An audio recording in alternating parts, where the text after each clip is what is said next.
Alright. What's up, guys? It's our week 2 of our PUDL Weekly. We have a guest this week. Our boss of the league, Kaz, is with us tonight. What is going on, guys? It is your coach of the Detroit Blue Players, Kaz the Weave, and I'm here as the guest. How you guys doing? And also our co-host, Dr. Stein, also with us today, now in full costume. Hello, everybody. You got the whole getup going too. I like it. Dude, I had to. I'm a little camera shy. That looks so good. Now, I hope when this you. video is uploaded that also my finals match of DDL is already up. So I'm also with the Liverpool jersey. So if you guys saw in the end the surprise weapon, I actually was with the jersey in the last match. Behind my... Oh. The reverse hacks actually worked. You had to get the jersey. You had to. And we won The with finals? that. Our crown of champion. Yo, let me print this. Dude, if I ever make it to finals, you best believe I'm done in the outfit. Dude, if I ever make the finals, I'm gonna go on like Spring Tea or whatever. Let me show you guys. Like Teespring. You go on Teespring and make myself a jersey for my shirt Yeah, now with my logo. the king of DDL, undisputed. But I look so fucking bad with this. It's actually from You wait till Burger season King. 2. Burger King, the crown. Yeah. Burger King, bro. Hey, maybe we get a it works. sponsorship. You never know. Yeah, shout out Burger King. sponsor us. One day, guys, we'll get there. So let's talk a little bit of our predicts for this week. We miss a lot of those. Oh, God. I thought I had it bad, and then you shared your results, and I'm like, oh, well. That was even worse. Yeah. Yeah, and for mine, I just use, since I wasn't able to do my week 2 predicts, I just use RNG. And RNG is in my favor, so I'm looking forward to that in this week's matchup too. I better get some good RNG as well. So looking pretty good for the week 2 pickems. Yeah, and that's basically that. You guys probably can see, if I didn't forget how to edit stuff, you're probably seeing this on the screen right now. Since those were coin flips, or both Kaz and Shiro, we let you go more deeply into last week predicts, starting on week 3. And now let's talk about our games of this week. Alright. First we had Alex versus Woba. Oh, boy. And dude, Woba Where doesn't we start have with luck. Yeah, Woba doesn't have luck with Scarfers. Not gonna lie. Not at all. I mean, Alex, big brained it. I really like the. If you watch his video, he had the idea from the beginning that he wanted to use Stealth Rocks to make him think that he wasn't Choice Scarf, so then he could bring it in later and surprise him, and he sure did. Dude, that was I'd like to comment that it's just really unfortunate that Woba set himself up for this, having the booster energy on Iron Treads. True. Yeah, to be honest, I'm not a big fan of booster energy on most mons, unless you're gonna use them late game. He did not use Treads late game, so he kind of swapped it in and swapped it out. So we got no usage out of that booster energy, and it was kind of confusing. Yeah, and it's so sad because I really like Woba's team, but he's still not finding like his path during the match, you know? Yeah. Hey, but at least he got some pretty interesting nicknames. Yo, that's true. Yeah.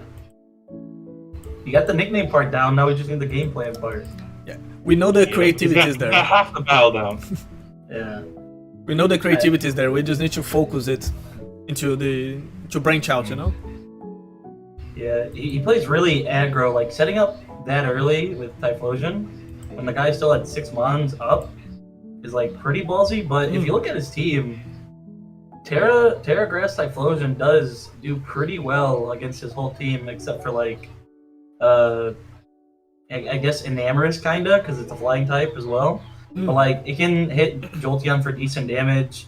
It's super effective with its Terra Grass and Fire, and then Grass on Milotic, Fire on Corviknight, Fire on Blackie. So I mean, the idea was good. just got outplayed, I guess, with the bait, the stealth rock bait into a choice scarf mammo swine. Yeah, definitely props Yeah, to that Alex. scarf just really was the nail in the coffin because I feel like after this, just nothing went well for him. Like he had a chance to come back with that, right? And I feel like he should have Terra Grassed a lot sooner. Like, I think he was trying to go, like, read a switch or something. But he needed to have Terra Grassed a lot sooner, because whether it be the Milotic or the Mammal Swine, he would have hit something hard. Yeah, I mean, I think with Typhlosion, there's no real reason to click Call Mine right away. I would have definitely went for the damage on something. Because I can't remember what was in. I need to trying to go forward in the video a little bit to see it. But I'm pretty sure, wasn't it like Milotic? I think it was. He could have hit something instead of clicking Call Mind and would have been in a better spot. I think he was committed to the Call Mind at that point. Once he clicked it, I feel like he could have just swapped out and did it again later. Just to not risk the Mammo Swine, because he did swap in the Mammo. But I guess maybe he was thinking he's just Ice Shard and trying to get chipped. But no, he was not. It cost him. And you kind of need a Typhlosion to deal with the Jolteon. Yeah. I'd like to take a moment to talk about the Thwacky on Alex's team. Thwacky the gold. The Thwacky was killing. Yeah, the Scrawny boy is strong. It was fighting. Thwacky put in so much work. And he was the only one that went down, but he pulled the most weight, honestly, for me. Yeah, he set the terrain up so many times with it, and then got a lot of damage off on Mons, and was also able to just fight the Iron Treads 1v1. No, he fought everything, man. He fought the Thunderous, he fought the Iron Treads. He was the hands were rated E for everybody. Yeah, it was sick. I think it was funny because I think that same week in SPL, Envy also used the Thwacky that same week, and it also did good. So Thwacky was kind of eating all over the place. That was kind of funny. Yeah, it's Monkey Week. Yeah. But that was a fun to watch. Like, I love the Mammal tech, like the sub Calm Mind on the right time. He also took his time to get the Terra Ice, so he doesn't get Mach Punch for the Conk. Yeah, he was very patient. So, overall, he didn't try to set up too soon with the Jolteon. Overall, really well played by Alex. Yeah, nothing more to say about that. Alex just played really well. He played to his win con the whole time. Didn't bring Jolteon in too soon, and did what he needed to do to get that dub. And it showed 5-0, so very good job. All right. Now, two really good players, but even if it's a close match, I feel like in some way we always tend to look at Mr. Magtin and say, dude, this guy's gonna win. Just by the raw power the team has, but MSR pulled another one this week. Yeah, I would say, like if we're comparing the coaches themselves, I wouldn't say it was an upset, but if you look at these teams, Yeah, it feels like it was an upset. yeah, it's To just be like honest. looking at Mr. Magtin is scary. Yeah. It truly is. It's like over half of them Paradox Mons. And he has the Crazy. sun for both Iron Moth and the ancient Paradox Mons. The Scream Tail. Also with the Valiant, yeah. It's a nasty team for sure. And he started off with a lot of control, but then the Hisuian Sligo came in. Yeah, that thing. The all I gyro gotta was. say, man. Yeah. No, keep going. No, that was really cool tech. I feel like you Yeah, can the first expect gyro. it, but it's so many options of what that little thing can do. Yeah, all I gotta say is they got balls for like drafting these middle stage mons. I could never convince myself. I seen Sagu, I've seen Thwacky on the board when I was up, and I just could not convince myself to do it. But man, they're making me like value these middle stage mons a lot more. Yo, right. Like this Sagu took out a Paradox mon in one hit. That was disgusting. Under Sun, don't forget that. Though I think it only raised the special defense or speed, not the actual defense. It already speed Yeah. makes it even better for Gyro Ball. It also Gyro- took on Wake too. Like it was eating hits from Wake. It was not It was Oh, not, it sure did. Took down the substitute. He said, "Nah." Yeah, no sub. I guess I want to say something like that. As someone who used Wake a lot season one, I feel like the way he's using Wake is like fine and all. Like it's interesting, bringing knockoff, kind of making it more of a supporting mon, getting the knock and stuff. But his pure power under the sun is kind of going underutilized. I feel like if he was just like choice spec speed boosted, he would have ran through this team a lot better because it's like or even choice scarf, because at least for me that Neuvern is actually a pretty hard counter to Wake if it gets in cleanly, because you can still one shot it with a Draco Meteor, and if the Neuvern's choice scarf as well. I mean, if the Neuvern's choice scarf, it'll outspeed a speed boosted Wake. So kind of a little tip there, sick tech. If you go choice scarf speed boosted, you outspeed those mons that want to try and revenge kill you and stuff like that. But yeah, like just the choice specs one, Corona, the Ursa Luna, the Ninetales, can pack flamethrower for Shiftry, has a Dragon Pulse of Draco for the Neuvern. So I feel like it was used incorrectly in this battle, to be honest. Well, I personally don't mind the utility he tried to give him. The knockup was fine. I don't think he wanted to be locked into the move because it was specifically for utility. I feel like definitely if he was going to go the knockout route, he probably should have done something more like a flip turn or whatnot. Yeah. But, obviously that would have been reduced damage under the sun, so I understand that as well. Yeah. But honestly, I just feel like once the Scream Tail went down, everything started falling apart for Mr. Mag.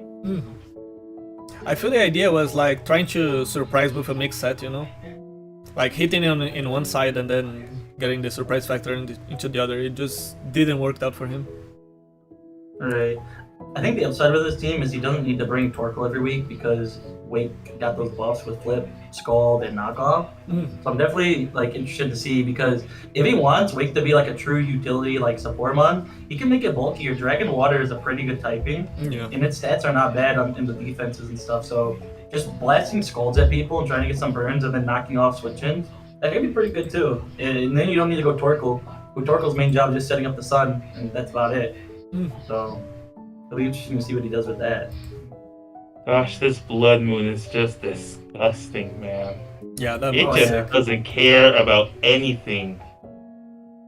I'm seeing this thing now just sweeping through. It took 2 other kills already. Yeah, it's 7 kills on the season. It's been 2 weeks. Yeah, that one's a bully. And also MSR has had so much cool techs this week. This Lego plays, the Memento on Ninetales, and the 3. Oh yeah. The 3 does it again. Power Herb dig. The Power Herb Shift Tree. Oh my goodness. Yeah. MSR is a guy who... It's only 2 weeks. I'd like to take a moment to just directly speak to MSR. MSR, I know I told you to cook, but I didn't tell you to burn down the whole kitchen. Oh my goodness. Yeah. This was amazing. That was making Chef Ramsay blush, man, with this cooking. Yep. And it's just, how do I say this? Honestly, had he been in a more dire situation, this would have been a lot more huge. But I think just at the end, he wanted to flex it. I think that's just what it was at the end. It's like, I've already won, let me show it off. And I respect that. Honestly, I respect that. Yeah, he even sacked his differential to do it with the Memento. Oh, yeah, that was the nail in the coffin right there. The Memento. And who says Ninetales can't be useful? Yeah, he was just flexing in his face, like, let me just kill my own mon. Make it a 2-0 instead of a 3-0, because he probably would have been fine. Because he probably would have just got 3-0 if he really wanted to. But he's just like, let me just seal a deal with no uncertainty, because you don't want no fiery dances popping in the +1s on I Am Moth. So he just sealed the deal from the get-go. Yeah, it's like I bring this. I want to show this. It's already on the video, so people will see I brought it. So it's for the title, man. Yeah. He's doing a YouTube video. He's gonna put Power Herb Shift Tree in the title. He better. That's gonna give him some clicks. And he said Blood Moon and 2. In his last 2, it's Shift Tree's time. Shift Tree gets a thumbnail. Yeah, he's just not spoiling the real star of the show is the 3. Yes, sir. Ursaluna is the bait. But serious though, MSR is a guy that just looks like, even if I wasn't really watching the league, I was just passing by and came across a video of him, I'm already a fan of him. I just want to see more and more from him because he's cooking really cool stuff and he's a really smart like prepper, for the lack of the better word. Yeah, don't be surprised if MSR in pickems gets picked by everyone every week, unless it's Funch or Dusty. I gotta support the boys, but other than that, I'll probably pick an MSI. Now next we had Embrace Assassin and Innova. Oh god. Like, I like the Embrace Assassin's team. It's just the nickname for the freaking failings. It's the best nickname. You got the two best nicknames. Yeah, Minesweeper and No, he gets points for Minesweeper. He gets is also his. a lot of respect from Minesweeper, okay? But come on, Human Centipede, come on. Also, is Terrabug for first impression? I'm just gonna ask, like, what is he cooking with Terrabug? Is it first impression? Or no comment? I think it doesn't learn first impression. It doesn't? No, it doesn't. It looks what is he okay, I'm looking. What is he cooking? Come on, you can't just reveal it. There's right two now. reasons. I won't say it out loud. One is resisting ground. The other one is the one I told you guys in the chat a while before. Yeah. It's kinda yeah, but it's fun. I'll say it right wait, now. no, I remember. I won't say it. I remember now. Good. I just typed it. Yeah, that's what I seen, yeah. I hope he pulls that off, because that's going to be sick. If he pulls that off, I will definitely give him Game of the Week. Or at least Set of the Week. And this time he went for the no retreat again. You kind of have to with failings. It's hard not to just click the no retreat button and just try and get some damage off on stuff. It's hard, but I can assure you, it's definitely not necessary. Yeah. I feel like he's got good enough stats to run either Scarf or Band, honestly. So he doesn't want to if he wants immediate results with it. But I can understand it's hard to resist the red shiny button. How about red card, no retreat, close not red card, eject pack. Eject pack, so you do the no retreat until the close combat, and then you get forced out. That works, right? Yeah. I believe it does, yeah. Yes. I mean, if you get whirlwinded out, I don't see why you can't get, eject carded. That could be cool. I don't know what items they usually run, but that could be something. Yeah, that sounds really I mean, correct. it's a bit of an underwhelming mon, so you can really talk a lot of things on it. Yeah, I just kind of like that eject pad because you're going to be going first most of the time since you're +1 everywhere. Then you just CC, swap out to keep momentum to take it, like go into your bulky mon or something. That's you just cool. need to be careful with something like an Intimidate mon or something. Right. My real problem with the no retreat is he's using it too soon in the matches, Yeah. Like if there's still 5 mons up, you're probably losing your phalanx and not getting much from it. Because he has a switch still alive somewhere. The way I see it is like whenever you try to get a U-turn kill, right? If you do it too early, your opponent still has a lot of options. Because of course, if you get a turn with oh my god, I can't speak. If you get a kill with U-turn, you have to put in your mon first, and they have the chance to just counter pick. And if you do it too early, they can, switch momentum again. Because now they obviously see what they want to put in. Whereas if you get a U-turn kill like mid-game to late game, well, now it doesn't matter because you reduce their options of what they want to put. Right. Yeah, makes sense. So in the same regard, doing something as, like no retreat, when there's like still his full team available or most of his team available, you're setting yourself up for failure, unless you took out the one answer he had for you. But as a mono fighting type, and unless you terrestrialize him, you're not really getting any advantage there. Yeah, that's the thing. It's still a frail mon that most of the time will have to click CC to kill whatever's in front of him. So it will. If you want boosting options on failings, I believe bulk up is something he gets. True, Probably. I think it does. It should. Phalanx. I mean, it's no retreat, but at least you can switch out if you have to. So just a bit of a friendly tip there. But Innova really played well, and that Woke up Scissor SD. really. The Scissor, I feel like, is the MVP of the match on his side. That was choice banded Caesar, right? It definitely had to be. Yeah, it I was think banned. two-shotted Torterra with bullet punch. What the hell? Yeah, he I said don't know what it the was EVs on banned. that Torterra. Oh, he did. I don't know what the EVs were on Torterra, but I thought it could at least taken two. The Torterra. I mean, the fact that Stealth Rocks were up didn't help either. Sure, it resisted, but chip is chip, man. Yeah. Dude, and Cyril Edge surviving at 1%, even after rocks. Oh my god, dude! It doesn't even matter if it survived on 1%. It just that Cyrilage was huge, right? Yeah. It was probably the only answer to the Scissor.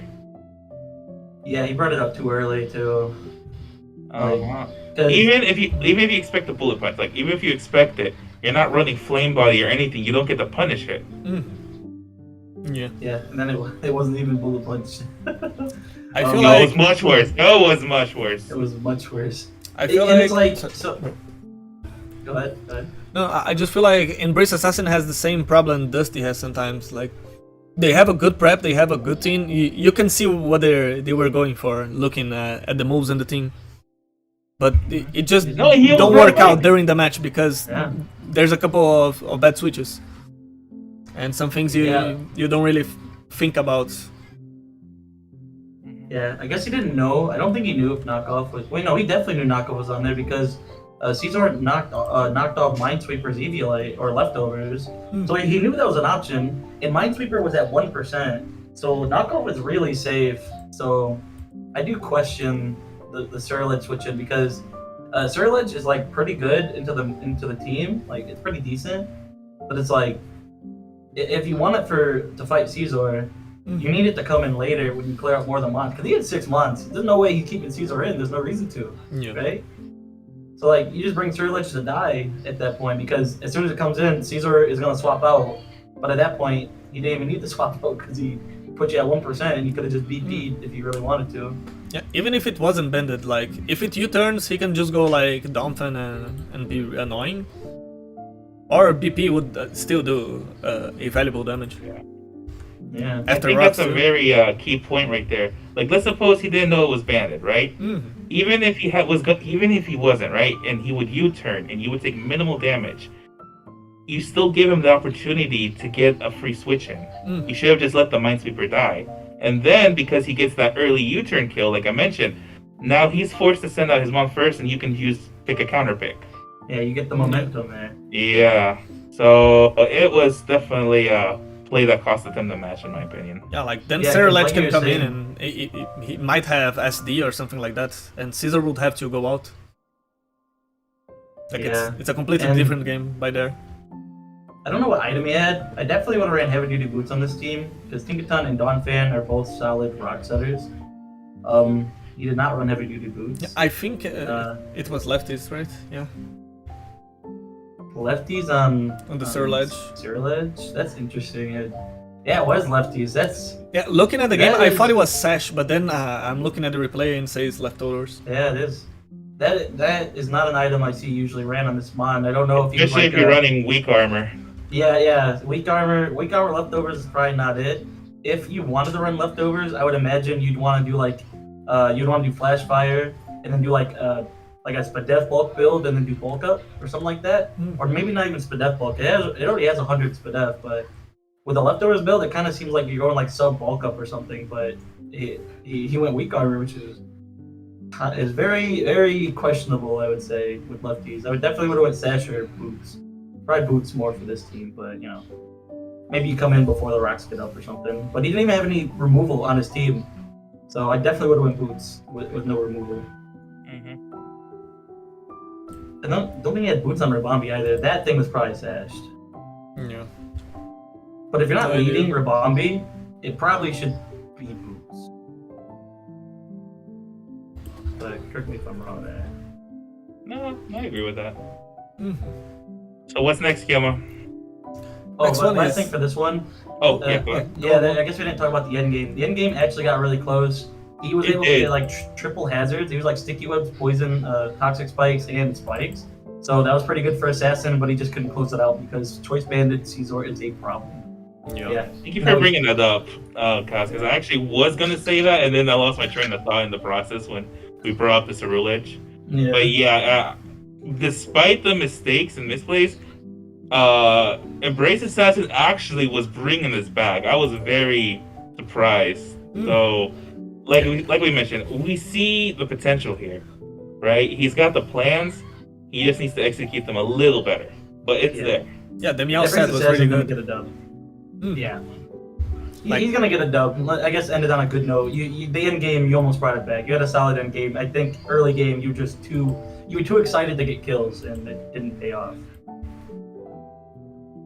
Yeah, I think it's just some fine tuning, not on the teams itself, but in some decisions.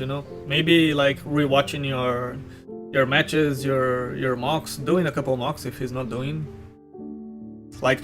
Because those kind of switches, we'll talk about this a little bit later too, but those kind of switches, for me, they are either the two sides of the spectrum. It's either you're mocking too much and you're expecting something that doesn't happen in game, or you're not mocking enough, so you don't expect something that might be obvious sometimes, like the knockoff on Caesar. Because it's too much stuff to account on someone's movesets that maybe knockoff just passed by his eyes if he didn't mock versus someone who would probably bring it, Yeah, Caesar got a couple sets for sure. And it's easy to forget stuff it. when you're trying to take into account 11 mounts and terras and everything. Yeah, that's the hard part. Terras, I hate the Terras. I love Terra, but I hate Terra.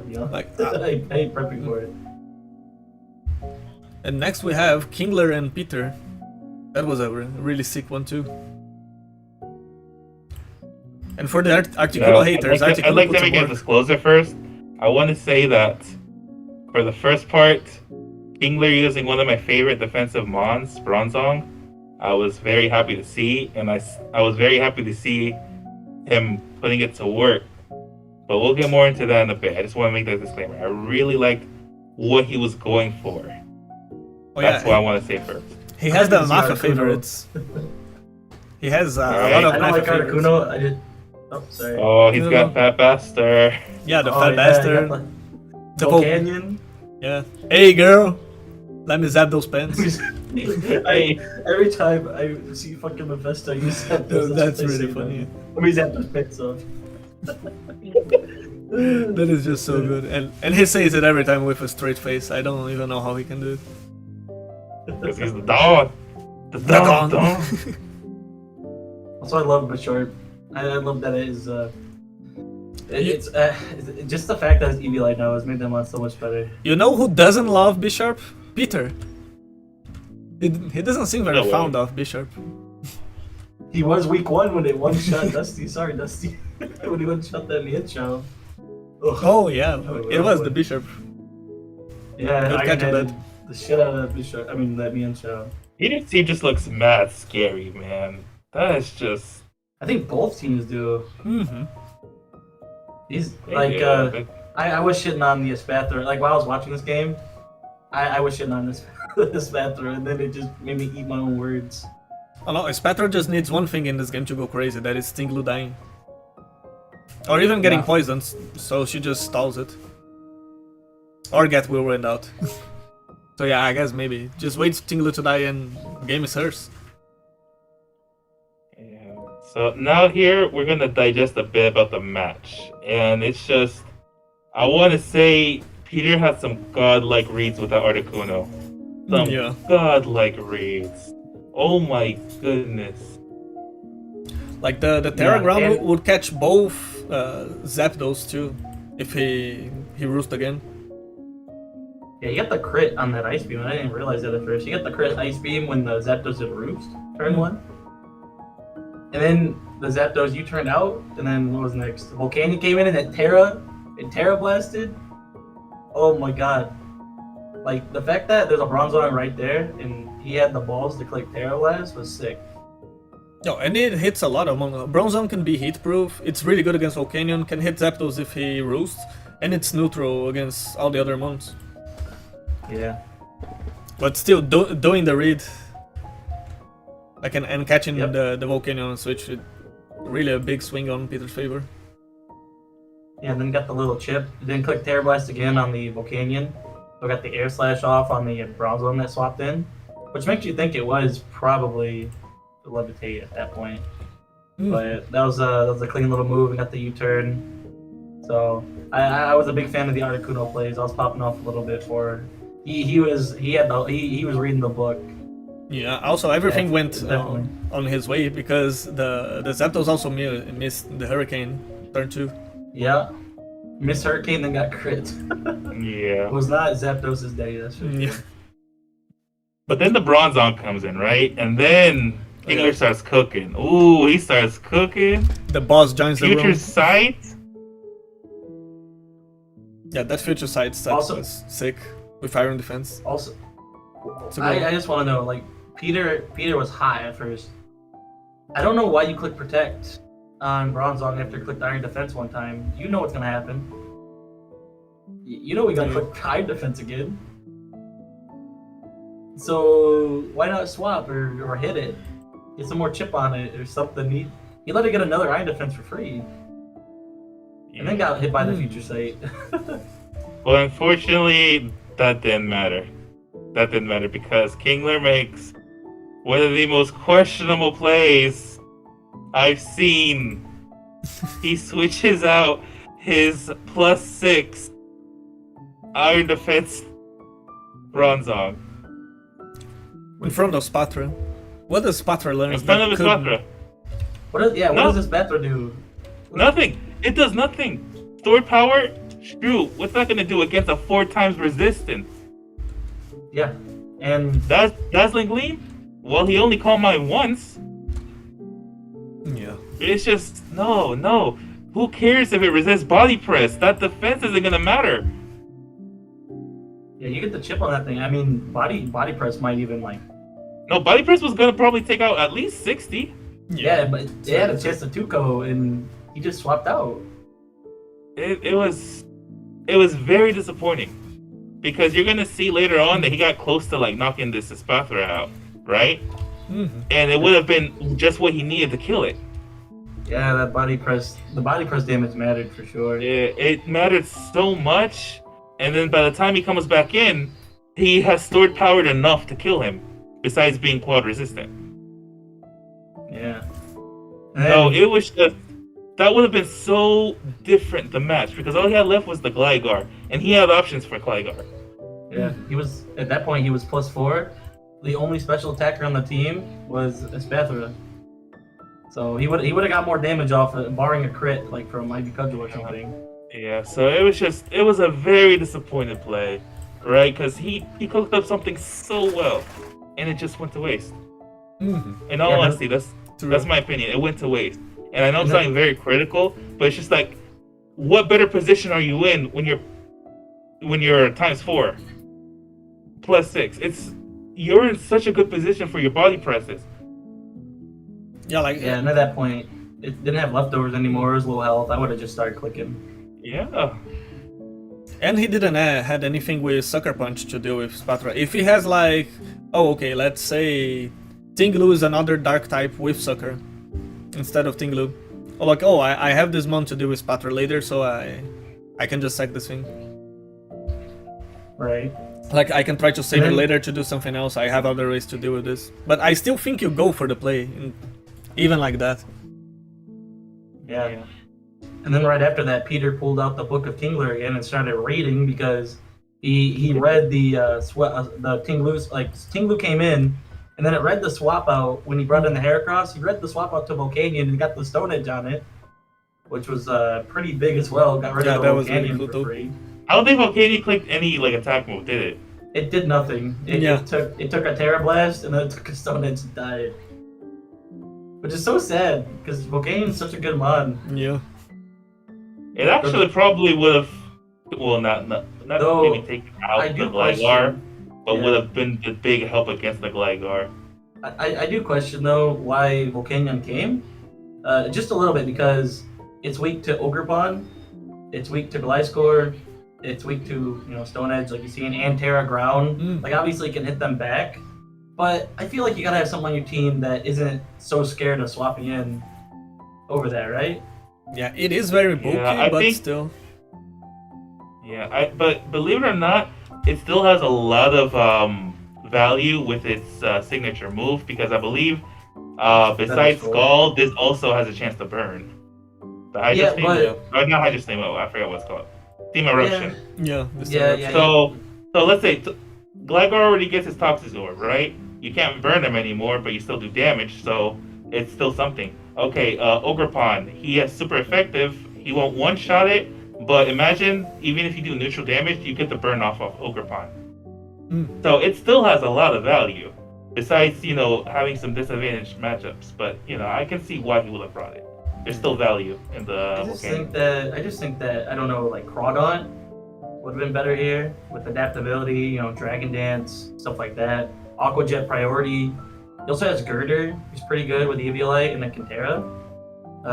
It gets knockoff, which would have been pretty good in this matchup. Knockoff is good in general. But I mean, yeah, like you said, if it's in, it can click a move and hurt something and potentially burn it for sure. There's just a lot of things. Yeah, that's why I was wondering, like, maybe there was something better because it felt like there was never a safe time to bring in this guy, except probably a Spathra at this point. Because you don't want to click Steam Eruption that badly when there's a Heracross on the other side. Because let's say it was Guts Heracross instead, Steam Eruption can hurt him a little bit. Well, not a little bit, it hurts a lot, but you don't want to burn him. To be fair, if it's Guts Heracross, it probably already has a Flame Orb most of the time. Yeah. But yeah, that's just my but yeah, my it's thought still... on it. I can see where it goes. But there's something else I want to talk about this. Peter did all the good predicts and everything, but we have Gliscor in front of the Bronzong, right? He just knocks off the leftovers and he sees Iron Defense. What he does the next turn, he protects after seeing Iron Defense. Then we see... Then there's the future side. Then he swaps Articuno. And I kinda get, like, okay, I'm not sure if this thing is hit proof or levitate, so I'll try to Terra Blast it. Because I don't have many answers against this. It's already +3. But then, he clicks Air Slash. No, and then next he clicks Terra Ground on the levitate one. No, before that, I can see it because you're not 100% sure it's hit proof or levitate. Okay, I can give him that. But turn 11, Pepper used Air Slash. Yeah, I guess Peter just went to the bathroom and his little brother clicked something. Because I don't get that. You're just hoping for flinch, I guess. Because then he just waits for the turn. He should have just went for another Air Slash at that point. Okay, that's fair, but the Terra Blast. But it's 11%. He needs 5 flinches. But yeah, that he was doing nothing. Yeah, I just think if you're gonna Air Slash the first turn and you have 6% HP, I don't think you Terra Blast the next turn, risking the levitate. Yeah, I think you just own it and then click it again and hope you flinch because all that chip will matter because this Mon is +6 and nothing else is gonna hit this thing really hard. Yeah. So I would just not even your only special attacker left after that. Actually, both of his special attackers weren't gonna touch it. Amazingly. Amazingly, none of his special attackers could really touch it. Well, except at the end when his Spathra was like Super Saiyan boosted. Yeah. Yeah, but at that point, yeah. At the end of the day, they both did good. It was a close match at the end, but I guess Spathra ended up sweeping, getting the Calm Minds and speed boost up. But it was still a good match. There was just some questionable stuff going on both sides. Yeah, I know if you either you double down on the Air Slash or you just straight up click Terra Blast and check.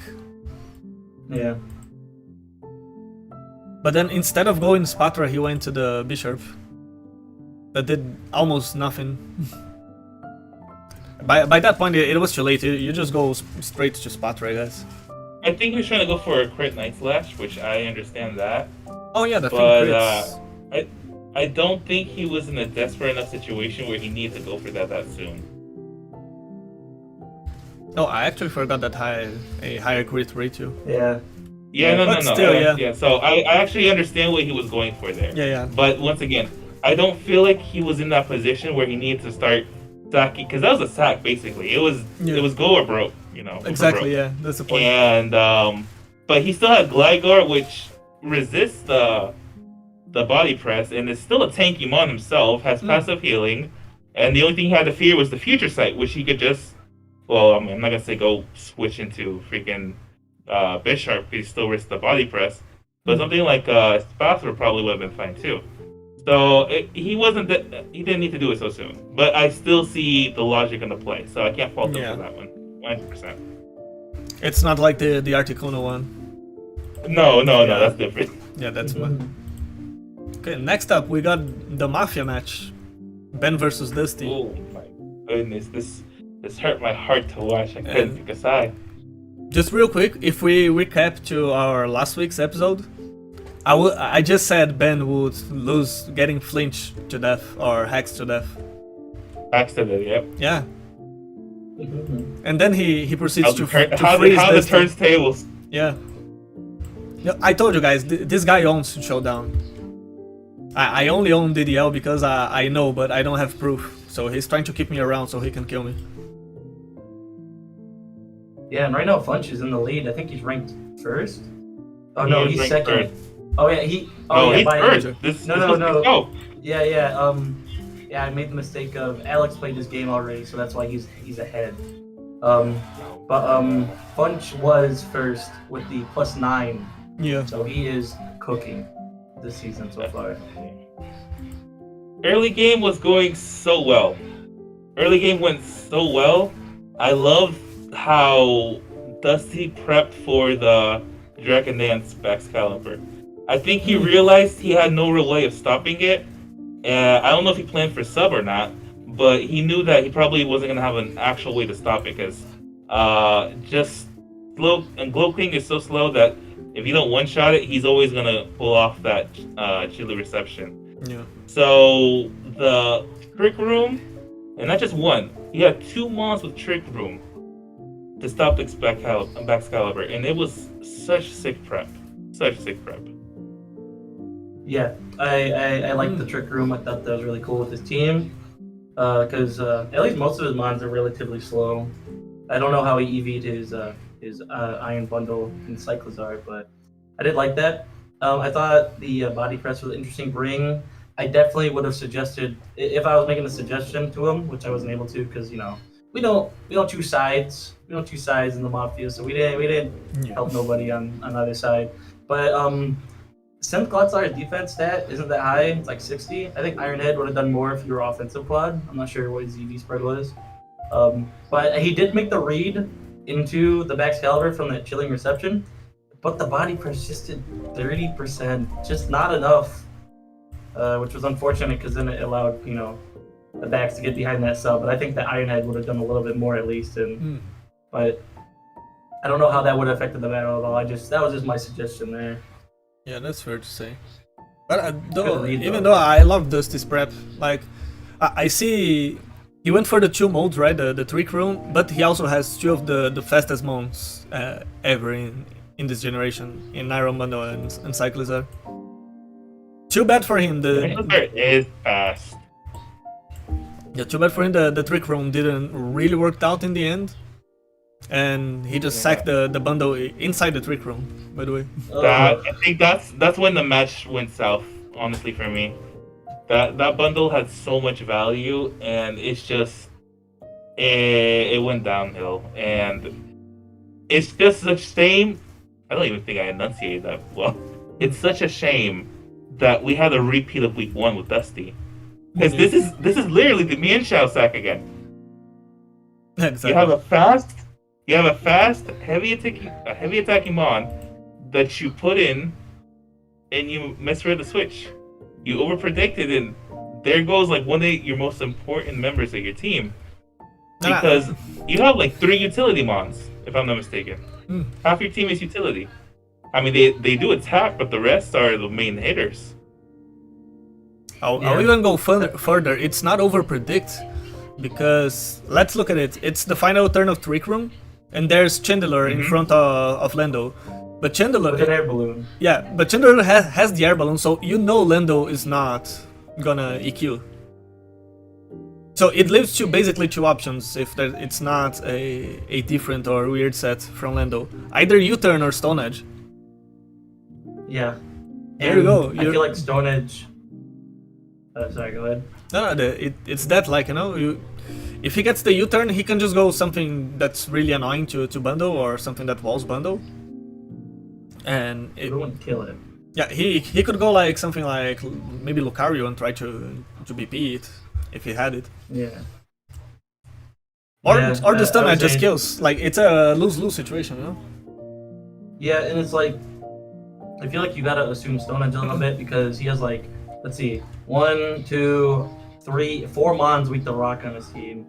And so it is really easy for Lando to pack a rock move and not feel bad about it.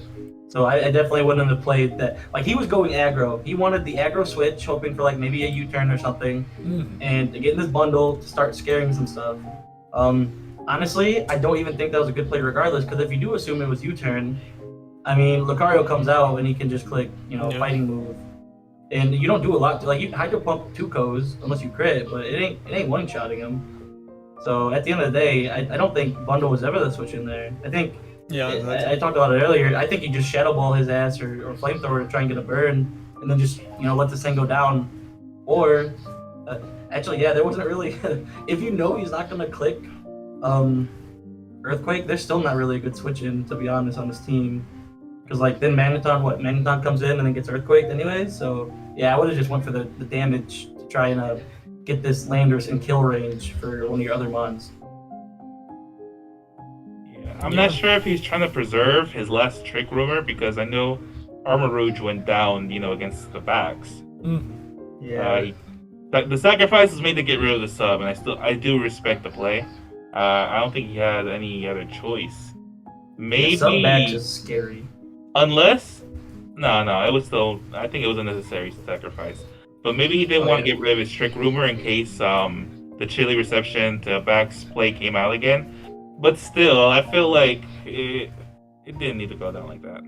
Yeah, and this, I just want to say, to anyone in draft leagues, if you see a man draft backs, you need to draft good Slow King, both of them, because this thing gets Ice Body, he gets a defensive buff in the snow, and it's just a solid. Like, that's like one of the best 2 Paramon ever. Like, the fact that he can click sub and then he doesn't even need leftovers because of Ice Body. And then he can just click DD and throw in like everything. It's like horrifying. So, yeah, getting the sub DD, he just clicked the big Glaive Rush button and something dies on his team. Pretty sure it even 2-Kos Magneton. I'd have to double check. Maybe not ED Light, but you never know. Yeah, I feel like you need to at least build your team, like when you're drafting, thinking, oh, I have to deal with X, Y, and Z cores because I'm letting people draft that. This is one of those. Like the Sun with Dark Hole Walking Way. But aside all that, I feel like Dusty did prepare super well. Yeah. Super well. Because the air balloon really did help out. The double trick room was working super well for him. It's just that misplay with the putting in bundle was really what sealed the deal, and it was just, like I said, it's a darn shame to see what essentially is the same misplay from week 1. Yeah. If it was any set other than sub, I feel like the trick room would have been like amazing. But since it was sub, he was just able to just get a free kill, which sucked. But if it wasn't sub backs, that trick room would have been massive, because then he would have just, I don't know if Flash Cannon killed from that range, but it would have done a massive amount of damage coming from an Armor Rouge. I mean, hell, if you knew he was Ice Body, you could even just click his fire move, the fire close combat move he got or whatever. And that might even be stronger than Flash Cannon. But yeah, it's just Funch prepped so well. His team was built really, really well. Yeah, and we only saw half of it. Yeah, that's the crazy part. We saw a little more than half. Actually, did the Rotom come in? The Rotom did not come in. We really did only see half of it. We've seen half the team. But I still like. The ones he brought were good. Yeah, I still like Dusty's prep. I just think it didn't work out. Like, even Nightshade to have more damage on stuff that resists both Ghost and Fire, it's a cool tech. It just It's like we were talking. Who was it? In one of the matches before. Embrace Assassin Come on. with the Zero Ledge play. It's the same thing. Like Yeah. with just a little bit of fine tuning on some stuff, and we're starting to see some weeks because the prep is there. I want to point out that's actually really funny that not only did we see only half the team of Punch, each Mon progressively shows less of their moveset. We got to see the whole moveset on Glow King, then we only saw 3 moves on Excalibur, though we can assume it was either Icicle Crash or Ice Shard, one of the two. That's still a mystery though, because he could go either one of them. And then the Landorus Therian only showed 2 moves. True. So you progressively you learn less of each one of them. I hate Gold King. I hate that mod. I'll tell you right now though, Alolan Muck is a great Gold King threat because he Dude, no, I was actually ready for Glow King, but it's the freaking Rotom Heat that was sweeping my team. Yeah. I really like when I faced Glow King last season. I brought Alolan Muck. He was not able to click Chilling Reception on me because I just threatened it with knockoff from a Alolan Muck. You ain't gonna. Your regenerator ain't healing all that damage up. Yo, call me crazy. I love that mon. I played it with a couple Nuzlocke. Yeah, Alolan Muck. Both actually, but Alolan Muck is a really underrated one. I love them. He learns all the elemental punches. He has a really good moveset. He's bulky. Drain Punch too. Yeah, Drain Punch. Yeah. Is he a really good AV user? I think normal Muck gets Shadow Sneak. I don't think Alolan does, unfortunately. Unless they gave it to him after DLC, because he definitely didn't before that. Because I was using him, so no Shadow Sneak. But normal Muck is great because how Death Bulky is, he's a great fairy switch in threats and threatens it. It has knockoff, Poison Jab, Gunk, Toxic. You can go anything. Who has Alolan Muck here again? ABM. I don't know if anyone drafted Alolan Muck. I can't believe it. Yeah, I was thinking about this. I don't remember. Yeah, it wasn't drafted. Yeah, I think only normal Muck was drafted this time around. Because normal Muck wasn't drafted in Showdown. It was drafted in Wi-Fi. 4 points for Muck is a steal. Just saying that the Showdown people watching, 4-point Muck is a steal. All right. Are they still able to do changes by this point? As long as the video comes up on Sunday. Alright, boys, we're getting a little off topic here. That's for sure. Oh yeah, sorry. Yeah. I'm just thinking because there's just so many stuff still open. Those guys are Yeah, crazy. I gotta apologize to people for making the trade deadline too soon. I should have made it like week 6 or something. Yeah, we live and we learn. Alright. Yeah. Alright, back to the main topic and Oh, See, next up we got Bobby Sands versus Michael off the perk. Oh yeah, the Bobby Sins unlucky streak. continues. Because when you see turn 1, literally everything going the worst way it could, it's scary, man. Gengar got so much value, man. Gengar just stayed in, clicked attack buttons, and it did so much right away. Gengar with Burr. Yeah. And he got a curse body and Spadef drop on turn 1. And then the crit energy ball. We're gonna let Kiyoma take care of that on his little section on Did It Matter. But it's just, I don't know how much it mattered. I feel like maybe it mattered a little bit. Maybe he had it spec'd out where he'd probably take a little less than half. But that crit really messed it up, and freaking Zapdos or Gyapdos came in and just continued the massacre here. Not gonna lie, I think I would have liked Scarf Crocodile here. I don't know what set he was, but he had Moxie, so I don't know if he was like a Stealth Rock build. So I would have definitely took Scarf Crook here. I don't think he definitely didn't because he got unless no Gengar was Sash. So yeah, he definitely wanted to start Scarf Croc. But I definitely maybe he thought it was choice specs. Oh no, he knocked off.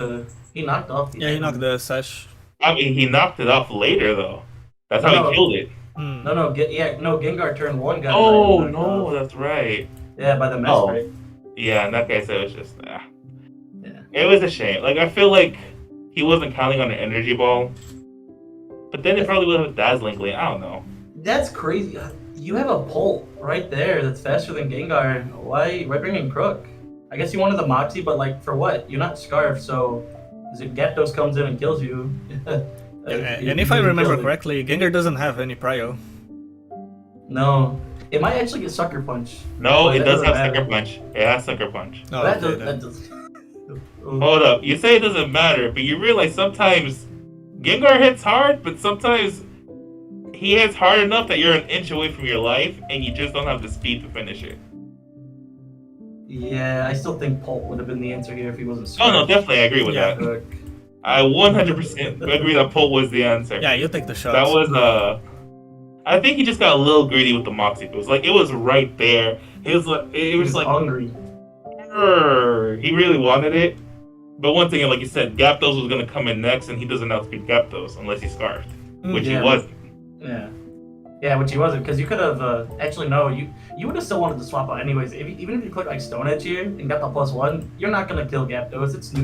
First of all, it's neutral, and second of all, it's not stab.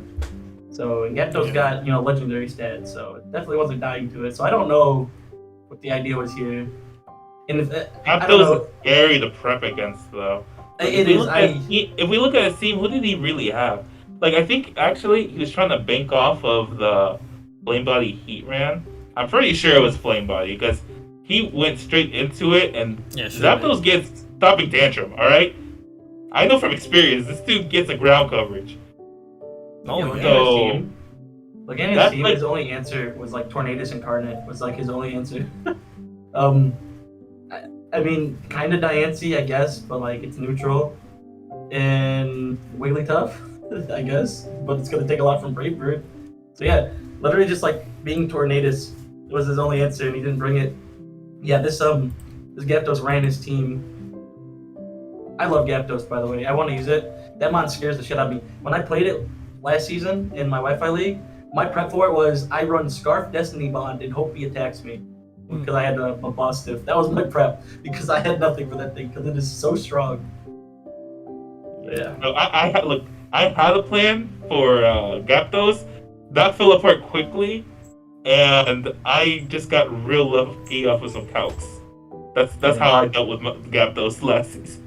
I did get the Destiny Bond kill though. I was hyped because hey, nice. His like fighting move, whatever it is, his sometimes there's no other option. Yeah. Oh, something I'm surprised we didn't see this match, the Rotom Wash from Bobby. Yeah. Because it's Rotom Wash? Hold up, you're right. Rotom Wash actually goes Fizz Bulk. Rotom Wash with Will-O-Wisp. Yeah, versus Chi-Yu and both Gyaptos and Barraskewda.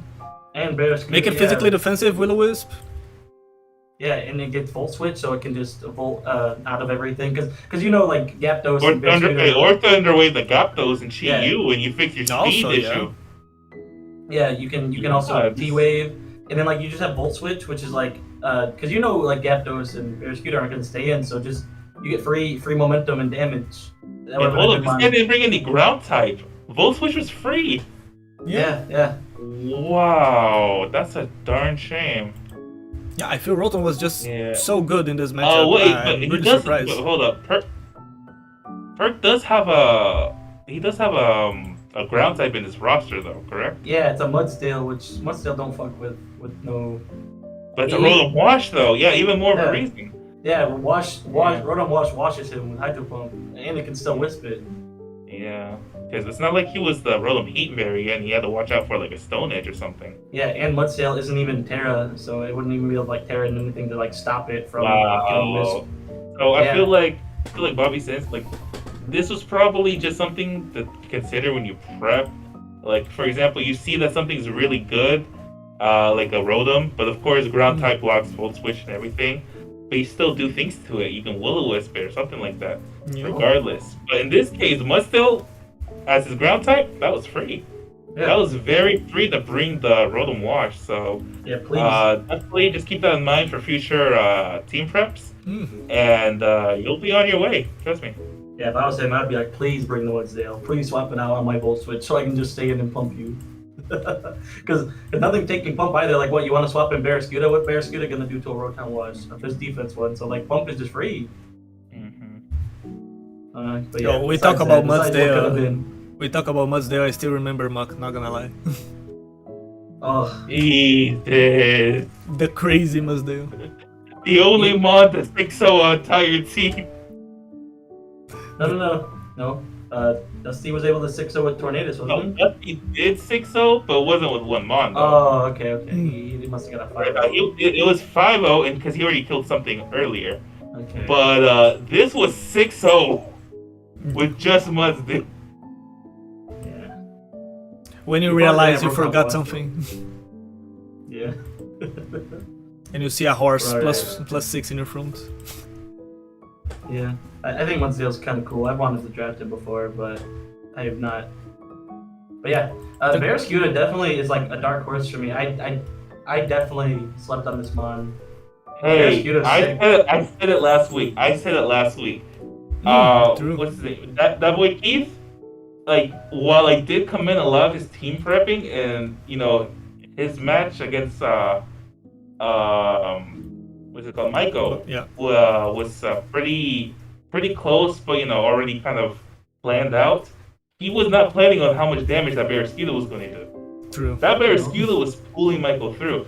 So when I saw it again, and then the rain dance from Florges, oh, that was GG. Yeah, that was sick tech. Bringing manual rain like that is very, very sick tech. And whoever uses Yeah. the Team Prep spreadsheet, you know how many mons learn Sunny Day and Rain Dance. It's insane. Yeah, and just going off on that, if anyone needs that a team prep sheet, it is in the doc templates channel in the server. It's called Team Hog Prep Doc, Shiro Nuka version. You can just make a copy of that. You know, go to File and make a copy. Then you can do it too. Then you get to see your matchup versus your opponent, what their weaknesses are, what moves, what like important moves they learn, all that stuff. So definitely use that if you're not. It helps a lot with remembering some of the stuff they have. Oh yeah. Also, shoutouts to Shiro for keeping it updated for DLC. She's a goat. Yeah, Thank you, Shiro. Shiro's awesome. She's been doing so much so much behind the scenes stuff that you guys don't even know. She made like overlays for people to battle with. She made the PUDL overlay that everyone uses if they want. She made that. You know, she's been making logos for people. Like And do the logos, the spreadsheets. Yeah. Yeah. So, And yeah, she's shout also out to her. kicking some ass in the Wi-Fi division. Yeah. She's still looking for the win, but like her teams have cooked. She just is getting unlucky with some RNG. You know, RNG isn't in her favor right now, but we're gonna bring it back. She cooks. Alright. Hey, we saw in I history. mentioned that boy. Go. I mentioned that boy Keith earlier, and I think his match is up next. Well, Oh, yeah. I don't think we went over enough for Bobby and Miko off the break. I feel like I think so. I'm gonna be honest. I think so. Or is yeah. this the one to bring up? Well, I just I guess it was just a pretty dominant 5-0. The combo of Barraskewda Zapdos was like very sick against this team. It basically answered everything for the most part. So yeah, good job to Miko for the prep. And Bobby, you got it next week. All right, we can move on. I'm sorry. Yeah, but I feel at the same time he got unlucky in the beginning. Some pieces were missing on the team to beat Michaels. But let's go into the next one. So it's Harvey One of my versus favorites. Double Keith. That was a cool one too. Yeah, that's what the fun. Let's talk about turn one. Yeah, as usual when Ball we start to the from wall. turn one. Damn. Say the name. Say the name. What's his name? What's his Cinderella's name? Se vê a tu mama. Yeah. You got the what? Dale! Se vê a tu mama, dale, we ball. To the face. He just balled. That He was. did. It was. This man had no fear. Yeah, that I was get a it, sick though. man. I get the Pyro Ball because he was not afraid of this Guja. He two shots of Pyro Ball and Guja cannot kill it without like obviously a crit, probably. So I think Pyro Ball was just safe here, right? It hits Did we already everything. talk that though? I know he was telling me that he two coded with his spread. I don't know what Harvey's spread was, but he said in the game discussion that Pyro Ball two codes is Gudra, which is more of a def mod. Gudra could had EQ and acid armor though. It's still risky.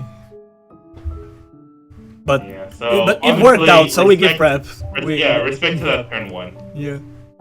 But regardless, you know, besides the unfortunate turn one, Harvey wasn't making it easy. Regardless, he was finding his way back into the match midway through, and it was very good. I was very impressed because it's not easy to bounce back from a terrible turn 1, and I speak from experience. When you lose your Mon just like that, you get real depressed easily, and you start misplaying a whole bunch. And you start to think. Unfortunately, I recorded myself making a fool of myself when something like that happened to me. So honestly, Harvey's a better player than me right now.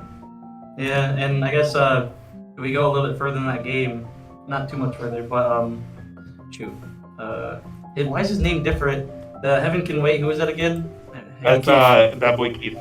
That boy Keith. Please change your name so I know who it is. Okay, but when we get a little bit later in that, when he swapped in the Breloom, you know, it looked like Harvey tried to rig that spore, and he had no fear, just like the Powerball. He just clicked CC. He did not care if this Breloom died in front of this Terrifier Glacier.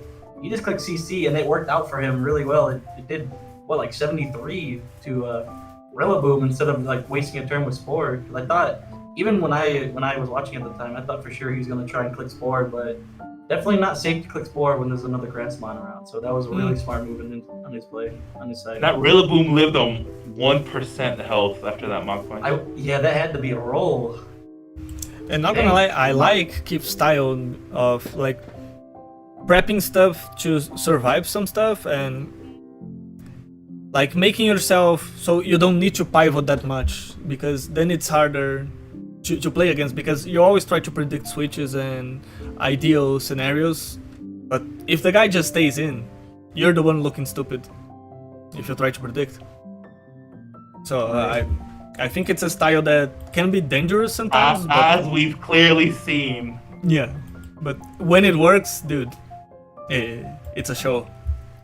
We ball it. No, when it works, we ball it, bro. This is one of the best definitions I saw in Pokemon of he balled like a Laker. He just didn't care.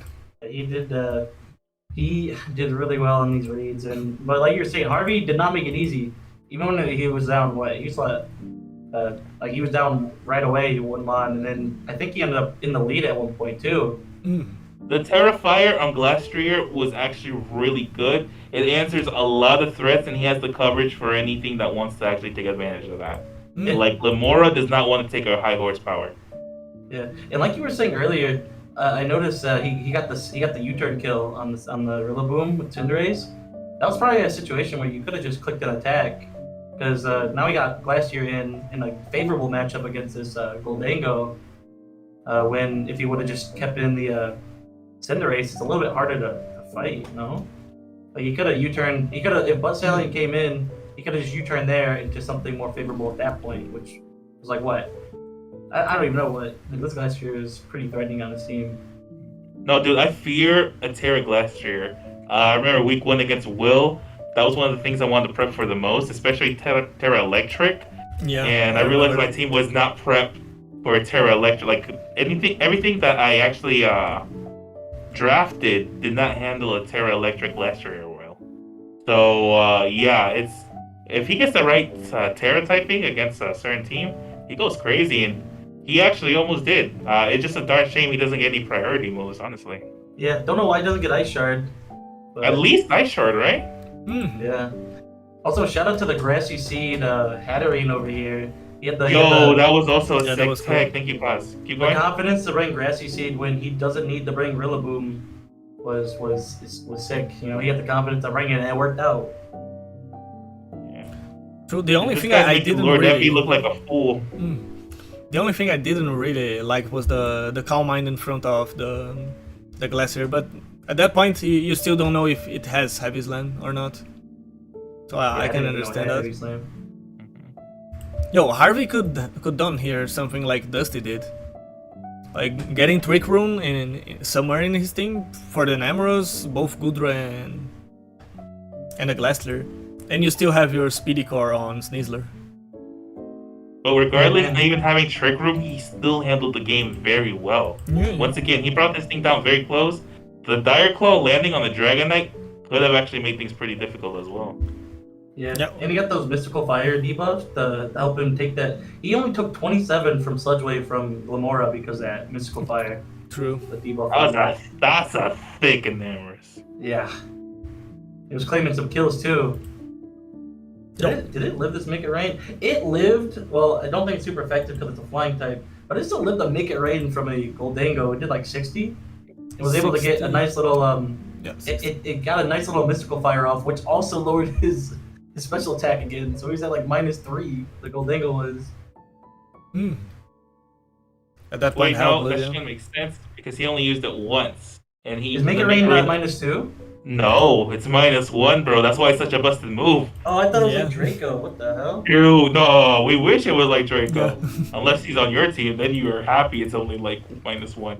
Because you That's can spam it again. It's base 120. Why is it not -2? Yep.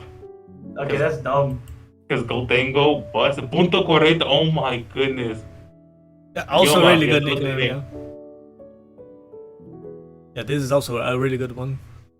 By the way, I also wanna. We'll save that. We'll save that. Sorry? We'll save it. Oh yeah, of course. By the way, I also want to shout out my boy Noah because he named his Goldango in his league Hyoma. So shout out to my brother. Hey. Every time he names a Pokemon after me, it sucks. So don't expect it to be good. Like last season, I was his Greninja and missed a ton of moves. But sorry, I lost track of it. All good, all good. You guys want to mention anything else about this match? No, kind of. Last year almost brought it back. It was doing some big damage. Dude, I'm telling you, Terra, I'm glad that it gets access to it because it needs it. It honestly does need it to get rid of the ice typing. And then it's a very good defensive monster with coverage to honestly wreck any checks that might come in for it. It's CC. Crazy. And I think it can also set up defensively, right? Doesn't it learn iron defense or something? Oh my god. Yeah, it has sub, iron defense, even SD. It also has Swords Dance. Yeah, I was gonna say even Swords Dance.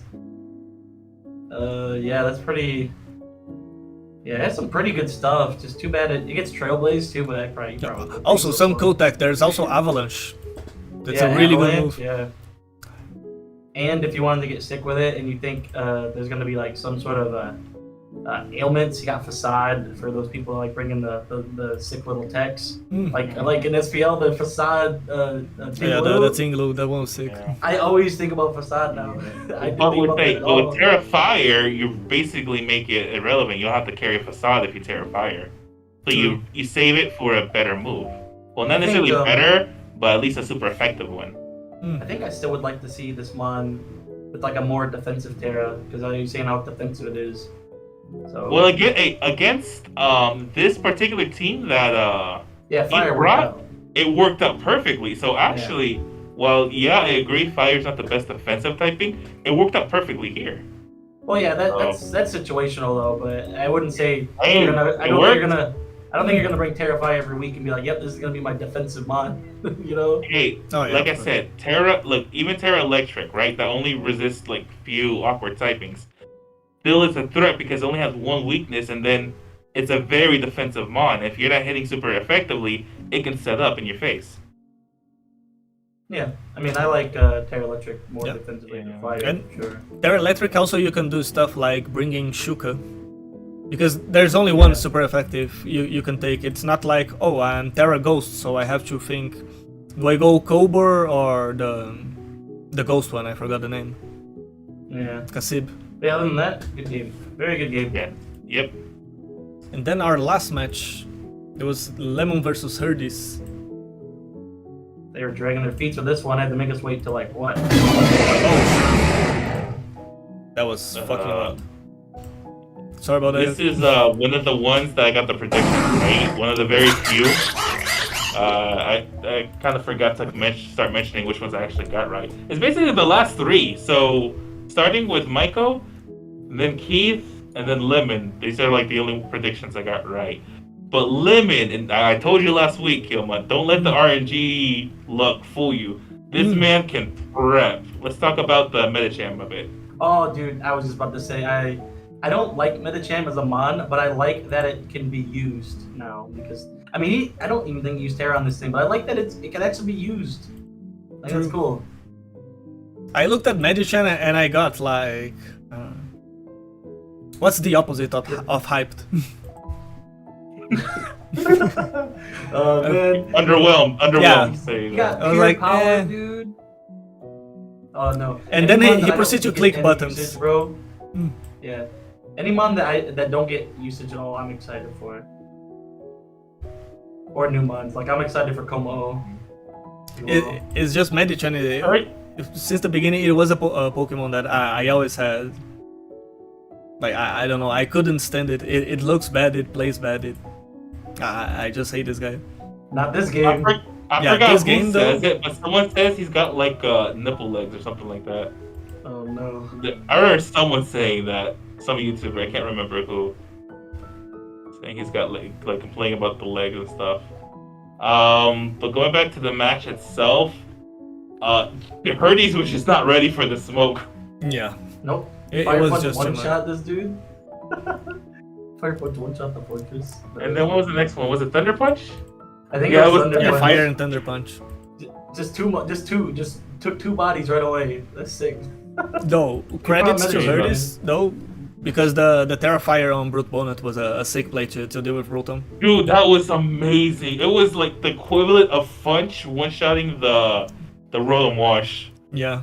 Oh yeah, it dodged the Will-O-Wisp too, and then one shot the Rotom. Yeah, the whole play was just so Yeah, so cool. honestly, it was probably one of the best plays of the week, which we'll talk about. But it was just amazing because you avoid the Will-O-Wisp, and then you take out what is a pretty big threat. Yeah. Because all the Rotom appliances are, can be real dangerous. All in one play. Like, honestly, all in one play. So it was really amazing. And then he was bringing it back with Komodo, actually. The Komodo was putting in work. Yeah, the Throat Spread set, it's a scary one indeed. Well, Because man, he really didn't have much for Great Tusk, huh? Like looking at his team, like I'm looking at his whole team. Like Skeledirge can dodge one of the stabs, but nothing to the rest. Like I'm just sad Sylveon got killed like that, man. yeah, true. Sylveon did not deserve this. That was he went from such a great play with the Brute Bonnet Terrifier, and then he just went immediately to not the most optimal play ever. No. Like at this point, Second you bonus, lost right? you lost your best answer or your best switch in to Great Tusk in Fortress. So now you have to make a decision to sack something, but you choose to sack the Sylveon. Yeah, I feel at this point they just sacked the Bonnet, right? Yeah. Actually, I guess kind of already did his job. I think the Yeah. only thing is actually no. Wait, hold up. It still is an answer to the Lola Ninetales. But it's like you have those pheromones. But you got Gambit too for Ninetales if he wants to. True. It's true. like one thing has to be sacked there. We all can agree on that. Yeah, Like, then yeah. in that case, the Brute Bonnet did his job. It got rid of probably the most potential threat because the Rotom-O would have Will-O-Wisp, anything else that would have carried besides the Sylveon. But you want your Sylveon to be healthy regardless, especially because it was leftovers. Yeah, I'm using Sylveon this season. I love this mon, so seeing it die like this, it's so That sad. it hurt. It hurt. Got just smashed, obliterated. So definitely, I think the play was the sack Brute Bonnet there, then bring in the Sylveon because it did the headlong rush, so it would have had minus defenses. Yeah, And yeah, you force a switch out or something. Yeah, and like, yeah, I mean, and like, sure, Toxapex comes in here, but it's like at that point, I don't know what his full moves are, but I mean, you can always swap out to like, if you think it's gonna be toxic, you got Gambit right there. I'm sure if it's a Supreme Overlord, I'm sure a Kowtow Cleave is not gonna feel good on Pex, depending on what kind of build it is. Like, I don't know if it's Pedef or. But Pex doesn't touch it after. Like if you get rid of the Iron Tusk, Pex doesn't touch it anymore. Yeah. Like Pex can't do shit to King Gambit, and King Gambit can definitely. Yeah, so push it back. definitely, yeah. So it was just a misplay there, but still props to Herdes for bringing it back with the Kamo once again. It was. Yeah. It was impressive how much it was, trying to pull the weight. Oh yeah, I love this set. And I think Como is such a cool design. Just one... And he only used... Wait, hold up. Sorry, I don't mean to interrupt. He only used 2 moves the whole time. It's the only two he needs. Clinging scales. Yeah. He only needs those two Also, for chop. I do question though. I think. Okay, so he did like what? He did like 38 to Pex. Honestly, I would not have even clicked because I know Pex, and if you prep, you know Pex has haze, and that's like one of the standard moves it brings, and it came in on Komo, so you gotta at least suspect it. I would have just clicked Clinging Scales again. It would have put this mon under half. Regenerator isn't gonna fully heal it at that point, and yeah, but instead he wasted 33% of his HP for nothing. Yeah. But then he had the big balls to do it again. He was like, I don't fucking care if you're Pex. If it doesn't work at first, do it again. Yeah, just do it again. He was like, I will set up. I don't care what you think. Yeah. You can take it out. I will set up. I don't mind. Yeah. So honestly, I heard he's really was close to bringing it back. Just he should have sacked the Brute Bonnet instead. It was probably the what probably could have brought the game closer, at least, and at most probably won him the game actually. Because once again, if you get rid of the Great Tusk, like nothing was really gonna want to take an answer to the Great Gambit. King Gambit. Yeah, true. He might even find a opportunity to SD and just clean the game from there. But honestly, I think Hurdy's biggest mistake was this one. I'm sending you guys. Which one?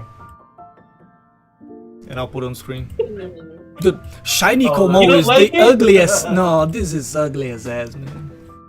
Komo is such a cool design. I'm not a fan, but it does grow on you. Okay, so I don't like it, but I mean, compared to some shinies that are out there, like go look at shiny, fucking the duck, the final evolution. I'm forgetting his name. Oh, Quavo. Quavo. Yeah, Quavo. Yeah, it's just literally. Es que no es brasileiro. Yeah, it's literally just watered down, faded version of its normal colors. So I mean, I respect it. I don't like it, but I at least like that they changed the colors. Yeah, I rather the different ones than like Gengar. Or Cyrilage, Yeah, those Where's things. the shiny head on that thing? Yeah. Even the new Tauroses don't have really good shinies at all. Like you don't even know the difference. So have fun shiny hunting those. Dude, I had one for 3 months, a shiny Aqua Taurus, and I only realized like after 3 months. Oh, it's shiny. Oh yeah, you could not tell. It's so hard. But then I will say, SB got some really bad shinies, but then they got some really good ones. Like I really like Titan. True. Oh, dude. One of my favorites. One of my absolute favorites. Yeah. By the way, Kiyoma, like this is gonna be like off script real quick. My grandma kind of came in during the conversation, so you're gonna see then my portion of the video I'm gonna send. Nah, don't worry. Edit that out. Sometimes I close real quick my camera just to get something to drink or to tried, to bite on something. Como I have the los audífonos estos, I didn't hear her come in, and then she tapped me. I'm like, oh my goodness, let me turn this off. No, it's cool. She's also taking some notes. She might be on a next Breath League. We never know. If you guys are this far into the video, say hi, Grandma Stein. All right. Do that for me. Hold up. First of all, she hates anyone that calls her grandma. You have to call her Tita. Say hello, Tita Stein. There you go. It's a Caribbean thing. All right. Well, I mean, I guess that sums up the week then, right? Yeah, those are the matches. Now let's go for the fun part. Part where we shout out the great warriors and we spit on the bad ones. Just kidding. The play of the week. Let's get the anchor we just got from this last game. Because honestly, for me, Bonnet versus Rotom is a good contender for number 3 or number 2 even. Let me go to the notes we have here. Let me paste it play again of the week. real quick. Is that what we're doing? Yeah, we're doing play of the week first. Yeah, paste that for me. Yeah, I just sent in Discord to make it easier again. Perfect, yeah, because we had this. But we're not. Oh, is this one we're not including Shift Tree? Or is that gonna be? Oh, it's down there. Yeah, it's for set. It's not for play. Yeah. Hold on. Hey. Don't. Hey. All I'm saying is, if it was me, Alex, if you're watching this, I would have had you in multiple. But we gotta share. We gotta share the love.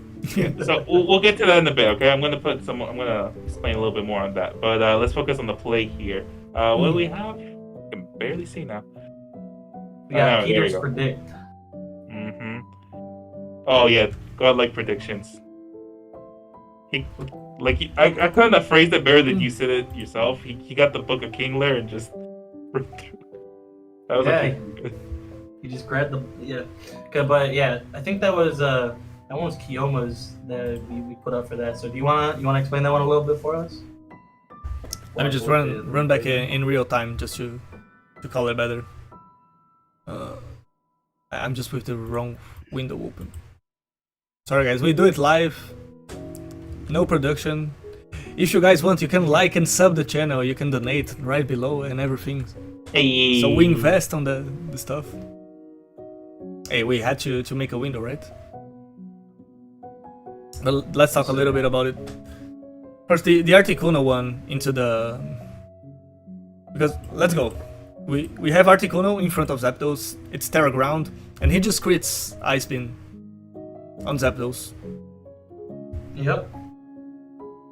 Then he sees Zapdos has Roost, so he can try to just stall the Ice Beam. Because if a crit did 54, then you know you can just like try to maybe Hurricane Roost and try to get a Confuse and stall this guy. Or probably just Roost and go and swap in full HP, right? But then he just proceeds to Terra Blast, predicting the Roost, and he catches Volcano on the switch. Yeah, that was really big. Putting Volcanion at 19% basically made it so it could not safely swap into anything anymore. Yeah, and Volcanion became basically safely. It did not. It proceeded to just do nothing. We didn't see a single move from it, and just died. Yeah, also the other one, Heracross, just Stone Edge in front of Tinglu. Yeah, that was. I think that one was even a bigger read and a bigger play than the other one because you can argue that Terra Blast was kind of safe just in case you click Roost there again because he did get the crit Ice Beam, so it was kind of safe. But this Stone Edge, it was out of pocket. Like that Stone Edge was not something you would expect to come out. Since there's a Bronzong. It's like on the Lando, yeah, like on the matches before we were watching, on the Lando you kinda expect Stone Edge because it's really good coverage because it hits whoever you don't hit with EQ, but it's one of many possible moves on Heracross. But it's just so good here if you think about it because it also hits Ogerpon and Zapdos. Yeah, it's a really, really good bring for sure for Peter. Then our next contender, the Pyro Ball. On turn 1 into the Hisuian Zoroark. The balls of steel. Balls to the wall. There's nothing more to say. That sums it up. Balls to the wall. And the name on the the name on the Cinderace just makes it all the much better. True. Yeah, big that really set the tone. He was out for blood. He wanted to get some attacks in and just stay offensive. I feel like that was a really offensive game. True. Very much so. They didn't really click setup, they just clicked attacking moves. Keith just sent the message. Keith tried to set up twice though. Hold up, no. Keith did try to set up twice. I feel like both times he did, it didn't work out so well. But because he got rid of the Hisuian and Gudra early, he had that wiggle room to mess around a bit. So once again, it really worked in his favor. What did he try to set up with? I know he did the Calm Mind. I don't remember. He did a Swords Dance with Cinderace. Yeah. Oh, okay. Yeah, and Kif really showed the message with his turn 1 play. If he sees your mother, he balls like a Laker, so watch out the mamas. Don't play around this guy. But Peter, his team was super offensive. All of his switch-ins do a lot of damage. Like even Hatterene, if you look at her special attack stat, it is huge. So she don't need a lot to just be hitting hard, and then everything else is just hits really hard on his team. He definitely went super offensive. Definitely hyper offensive battle. And then our last contender, as we were talking, the Brute Bonnet whole play versus the Rotom. the Terrifier to avoid the Will-O-Wisp, and the killing it one-shot. right after. Mhm. Yeah, it may not have helped him win, but it definitely got him closer to it for sure. That was sick. I mean, hey, last week we had 2 that didn't win any games, and they were still on Play of the Week. So Yeah, it was a Yeah. good play. We got the play by itself, and it was so sick. The Terra Blast Fire also to deal with the Rotom. perfection. So, which one you guys want to go for number 3? I think. Go ahead. For me, I would say Peter's prediction, just because I feel like the Terra Blast was sick, and he was reading some stuff, but the Terra Blast was really safe, because like I was saying, he could have just clicked Roost again, and then also covered a couple other things. I think the later one, the Stone Edge, was sick, but I feel like just the pure one shot frame 1 on the Pyro Ball, I feel like that sent more of a message. At least with me, I was way more hyped seeing that. Plus, Volcanion was gonna die anyway to anything at 19% health. Yeah. So definitely Peter prediction. I'd say is number 3 for me. Yeah, that's fair. Do I do all 3? Do I rank them first, or are we just saying which one's 3rd? Yeah, we try to get in a consensus, something that the 3 of us are happy. I like But I'm playing it down. at 3. I think I'm one. Yeah, the Yeah, I reason feel why I'm this. happy playing it at 3 would be because the Bonnet versus Rotom did more than one thing at once. Yeah, And and Peter's predictions was still huge, but and we talked about it. The Terra Ground was just the best option because he either roost, which he needs to because he was gonna he risked a lot more not roosting or at least switching out. And it was just so safe because it either gets the Zapdos or in this case, as we saw, the Volcanion. And it essentially made the Volcanion irrelevant for the rest of the match, which was huge. But once again, it's a safe play where the Rotom versus the Brute Bonnet blocked the Will-O-Wisp because he's Terrifier and then proceeds to one-shot Rotom, which was a pretty annoying threat to have for the rest of his physical attacking team. True. Also, even if you know the Terras, like the 3 options before the matches from the Terra Captains, it's still a much more unpredictable, a much more surprising play to watch, you know? And the predicts, like the predicts were good, but you can see the logic. But if you're not paying close attention to her this thing, you never see it coming from the viewer standpoint. And I agree, So I'll Pyro Ball in the definitely say- first, because honestly, if he misses there, or if it doesn't work out, it's a heavy contender for fail of the week. So if he lands, he has to be rewarded for the balls. Yeah, I guess for me, I'd say 3 is Peter predict, 2 Pyro Ball, and then I think 1. The more you guys talk about the Brute Bonnet play, I definitely think that was big. I think it would be unanimous for sure. If like even more so, I feel like there'd be no argument if he won that game. If he won that game, I feel like there'd be like no argument. It's definitely the best play of the week. But I'll still say it was the best play personally. I probably would want to give best play to Pyro Ball simply because while the match did get close, Harvey was still bringing it back. I think a lot in turn has to do with how Heath had the liberty to make certain things like trying to do a Calm Mind setup in front of a physical attacker or trying to Swords Dance up. He had the luxury or the space to make those extra moves that would either work or not work because he already got big of such a big threat or defensive threat in turn 1. You know, and then he didn't have to suffer through any more mind games throughout the rest of the match. He knew, okay, there's no more Zoroark is Sugi Zoroark, and then that's it. You have what's on the rest of the sheet, or in this case, the screen. Yeah, I can agree with that. Yeah, I guess that's it then, because as I just said, like if he misses that, like if he misses the move or it's really the good ray and it doesn't do as much as he expected, it's a good contender for fail of the week. He could lose in the race if it was good ray and good ray kick like CQ. All right. So we got our boy Keith winning the play of the week this week. Congrats, Keith.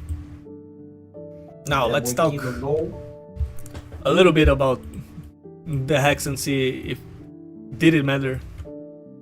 let's talk a little bit about Bobby Sins versus. Let me see if I get the right name on the sheet. Yeah, versus Michael. This one There's is a lot of things that happen, but I think the one I'm more concerned about would be the Great on Energy Ball, the Crocodile. Yeah, I would say that the Gengar stuff that happened on the Mesprit didn't matter because it wasn't faster, so being Cursed Body didn't matter. And then it did 71 without the Spadef drop, so he would have killed with another Shadow Ball anyways. That's fair to say. I think Gengar always two shots Hazel. I mean, not Hazel, Mesprit. Mesprit, yeah. I do think the crit on the Energy Ball was a little bit more.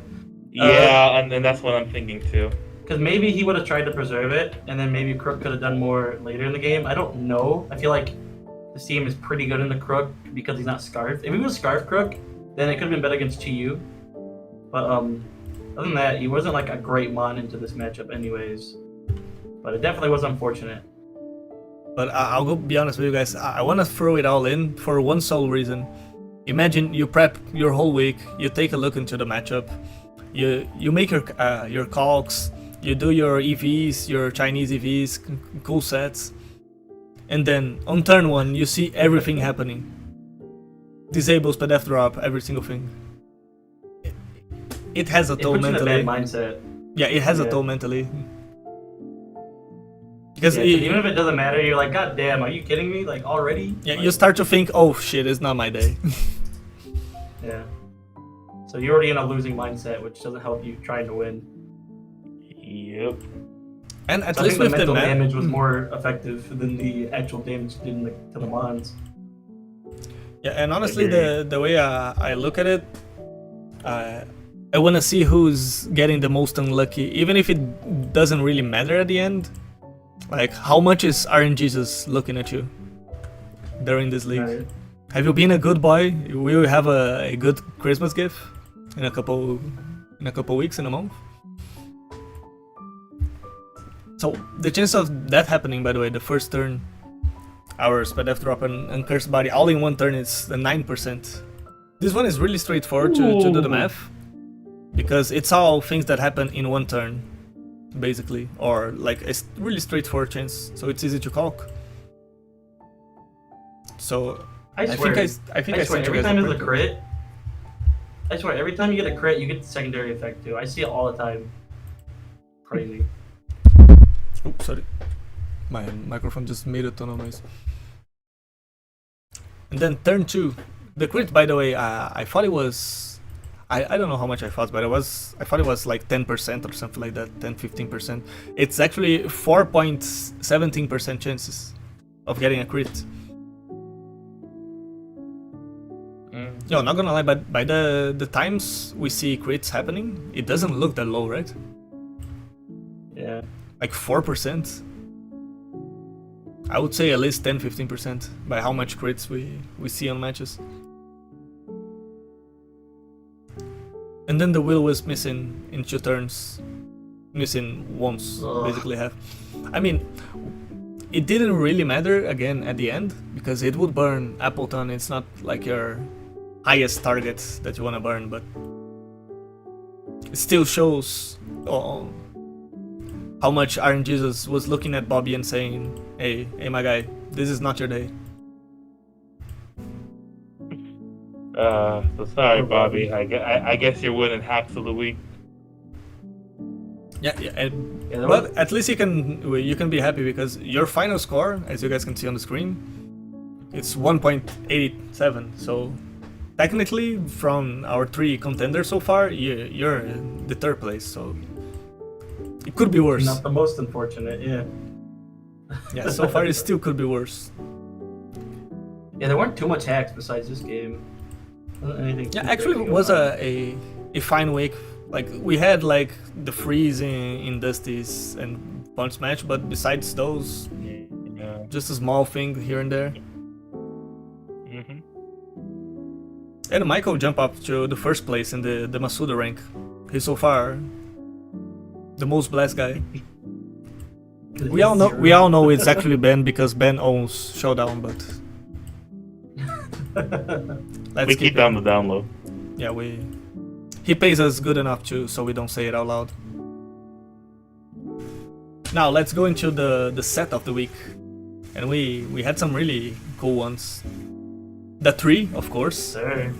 Again, the power herb dig. MSR are bringing the heat once again. Then we have the Medicham, the One Punch Man, that actually punched twice, but those were different punches. Yeah. One punch on 2 different ones, you know? Yeah, one punch on each element. Yeah. And the whole Scarf Memo Swine with Stealth Rocks. Yeah, the Stealth Rocks to bait to make it think he wasn't Scarf, which was sick tech as well. Oh yeah. A mind games going on there. Yeah, and well, it's I was really... definitely confused. If you read the game chat, he was like Stealth Rocks on Scarf? Question mark. And that's exactly what Alex wanted him to say. Yeah, and it works. Yeah, that's the beauty of it. Yeah. So when you see Stealth Rocks, you think, all right, this thing's probably sashed, like something like that. But nah, he was scarfed. So what are we thinking for number 3? I'm going more towards Medicham maybe, because as good as it is, I still love the other 2 more. Yeah, it was like I think the punches, like the elemental coverage with the punches were really good and got 2 kills. But at the end of the day, it's kind of like not too crazy. Like it wasn't cooking too crazy. It was good, but it wasn't like these guys, you know. Yeah, I can understand the reasoning behind that. I think much more because what ends up happening here is that while they're great typage coverage, I'm not sure if Lemon himself even thought that he was gonna get as much mileage out of that as he did. Maybe he was banking on him, but once again, it is good to bring at least one of them. He brought 2, which is a surprise, but you know, I can get behind it being number 3. Yeah, it's fair. And then who we go number 2? The Scarf or the 3? I think I'm gonna put Scarf. Yeah. Yeah, Scarf Memo for 2. I think the tech was sick. But you can't beat Power Earth Dig. That shit was so hype. I was popping off. No, nothing's beating that. Nothing is beating that. And I'm really surprised that once again MSR cooking with this shift tree, man. Yeah, and it's the same one. Yeah. That's the best part. The same one. Week 1 was the pickpocket with the Will-O-Wisp to steal the Scarf, and now week 2 it was Power of Dig with Chlorophyll to take advantage of the sun. And it's like, if you see Shift Ring next week, you're already like, oh boy, Feared him. from the get-go. Yeah, feared him. Something I did want to just point out real quick. The reason why it's not under the shift tree play or the tech, why it's not under the play personally, because I felt like at this point he just wanted to show it off. But I feel like if the game didn't go as well for MSR as it did, I feel like he would have popped it out at a very crucial moment, and then it would have been the play. True. Or even play and set. But this was just more of a flex at the very end. It was like no reason not to. So, but definitely, hey, you made the set of the week 2 weeks in a row. Congratulations, MSR. Yeah, he still managed to click the button anyway. Alright. And now, the part you either love or you hate. The fail of the week. Hey, speak for yourself. I love this part. Oh yeah, I also love. Some of If you're you nomination watching for might this one, hate. You don't love it. Yeah, if you don't love it, you might be here. So just stay with us 5 more minutes so we can talk about you. And if you saw your Pokemon on the thumbnail, and if we haven't mentioned it so far, Oh yeah. you can guess where it's at. I have a feeling Bundle's gonna make the thumbnail. Yeah, there will be a bird, I'm sure. Talking about this, one of our first contenders is Dusty's double into Iron Bundle, into completely deleting it from his team. We already spoke about it, but I don't know. I still can get by. It's even worse since he did the same thing with me and Shao first week. The exact same play. Oh. It's a freaking, light flashing before my eyes. It's a deja vu. There's so many things going on at once, and it's just In week 1, he had Mandibuzz too. He could have swapped in Mandibuzz. Yeah. But it's just me and Chow got murdered. Swap in the Mandibuzz and click U-turn from there. Click slow turn. And then you can bring in me and Chow. But yeah, this one, like we said earlier, at least for me, I would have just kept Chandelier in, get your damage off, and then get Bundle in after it dies. No reason to double. That was a very risky double. Landorus could easily bring a rock move, so yeah. Yeah, or just really anything else. Yeah. Then we get the whole Caesar and Cerulege interaction. Like switching Cerulege into Caesar's knockoff. And by the Caesar side, missing the KO by 1%. We know he's not accountable for it, but it's still a sad moment. It's a fail from Caesar, not from Innova. But by one side, the trainer failed them all. It's very similar to Dusty, though. To be honest, like when you think about it, he just happened to live at 1%. Yeah. It's like with Cerulege, the reason why I believe it definitely belongs here is because Cerulege, first of all, why is it left over as weak armor? Second of all, you know he had knockoff. You know? And like, third of all, there's probably a better switch in, you know? There's definitely something out there that was better. Cerulege was not the play that early. Cerulege was definitely more of a late game. Supposed to be a late game sweeper, especially if it's weak armor. So yeah, I definitely thought that was a fail for sure. Alright. And as our last contender, we also have the whole Bronzong show. Like, Peter looked clueless in front of Bronzong. Yeah. I'm gonna let you guys decide where that belongs, because if you ask me, just on a personal level, that belongs to number 1. But I know deep down it's not. It's just very personal. Seeing my boy set up for success. He was set up for success. All right, the path was paved. If I could get them to tie for first, I would. The door was open. Just go through the door. Nah. Yeah. I mean, I think both sides was questionable with that Bronzong. Like how much Peter took to... The other side didn't have anything set up yet. Bronzong was cocked, rocked, and ready to rock. Yeah, that's a tough one. I think the Caesar one is the number 3 for me. I don't know if you guys agree. Yeah, it's either that or Bronzong, but I feel like Bronzong could have done he could have claimed more mons or got them way lower. So I definitely say I think Cerulege, I'll put it number 3 too. Yeah, I'm gonna agree with that simply because it actually still did do stuff, and actually it was enough for Miascarada to start cleaning up. So believe it or not, you know, it still got somewhere. It still did something. True. Yeah. And it's like and that's why the Bronzong shouldn't go that far, and after it got that far, it should go even further. And none of those things went into what we expected to happen. Yeah. Nope. The biggest reason I'm gonna say I think Bronzong should be 2 here is because he still got 2 kills. You can't say that about Bundle. Yeah. Like Bronzong still killed stuff. He got 2, right? I think he got 2. Or maybe 1. I know he killed the Sharp. Now I'm starting to forget. Did he also kill Articuno? Yep. I can't remember. Yeah, so it still got kills, even though he should have never swapped it out. But I think Bundle just died. It's like probably one of his strongest mons, the most threatening mons, just died for nothing. So sorry, Dusty, I love you, dude, but I'm gonna have to put you at number 1 for me at least. And we're sure agree. Just one thing, we're sure that in the 3rd week, 3rd time is the charm. This week you're not sacking your best mon for nothing. Please. You better not. Do it for the Mafia. Do not sack one of your best mons, please. But Peter, let me tell you right now, if you're ever in a position where you have a +6 anything on any mon, especially Bronzong, you're going number 1. Do you hear me? You're going number 1 on this list if you let this crap happen again.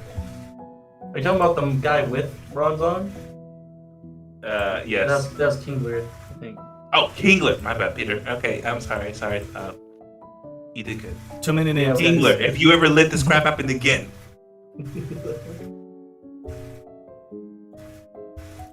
Yeah, you heard the doc. Don't mess with the Mafia. And talking about those, now the big highlight, the game of the week. I'll just straight up say our contenders. We have Kingler versus Peter, Harvey versus Keith, and MSR versus Mr. Mag. But to position those, yeah, it's hard. Yeah. I think I'm gonna go. Let me start off, and you guys can just maybe convince me otherwise. I think I'm gonna put Kingler versus Peter for number 3, while there were some decent back and forths, and I feel like MSR versus Mr. Mag was more dominating. I think it goes to number 3 simply because great reads on Peter's side, and Kingler somewhat working around it, but it's just. I think more misplays than anything, honestly. Yeah. It wasn't even fun hacksy like Lemon versus Woba last week. That one was at least a little more entertaining with the hacks. This was just misplays going on. Yeah, that's fair. The facepalm moments. Yeah. Because at least last week is like, ha ha ha, 5 turns, no one does anything. So you said Peter and Kingler for number 3? Yes. Alright, I can agree with that. Yeah, same. Then between Harvey and that boy Keith and Kingler and MSR and Mr. Mag. I think I'm gonna put Keith and Harvey at 1 because it was a fast-paced offense on both sides, very good back and forth, and Harvey was bringing it back regardless of being at some pretty disadvantageous moments throughout most of the match. Yeah, it's fair. And still, there were one thing or another in Mr. Mag and MSR that could be, how can I say, not more exciting, but less. Like, we still had our moments, you know, like losing the screen tail for the gyro ball. And then the power big pop off, that was really exciting.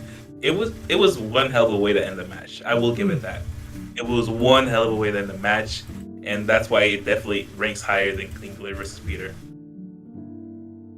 I think for me, but I'm gonna vote with you guys just so we keep it unanimous. I do think I liked MSR versus Mr. Mag at number 1 just because of I think the memento was sick to clinch the game up. I think the Iron Valiant, it was all or nothing. It was literally Calm Mind in this Aura Sphere. If it kills, then you probably win at the position you were at. But unfortunately, it did not happen that way.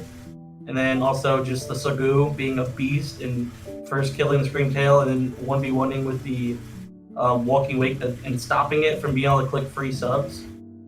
Just like totally shutting it down for the most part until it finally went down. I think that altogether makes me want to say that one was better overall, but I do see the argument of Harvey and that boy Keith because that was definitely back and forth. Either one could have won. You could argue that Dire Claw, depending on the RNG, could have definitely won because it did get the para at the end on the Dragonite, and that if that para procced, I think that could have been very, very unfortunate and could have maybe changed the game. I don't know exactly if it would have or not, but you know, we can speculate that maybe. Yeah, I think it depends on the last move that the what's it called, the Sneasler had, because I actually don't know if it had anything to hit the golden.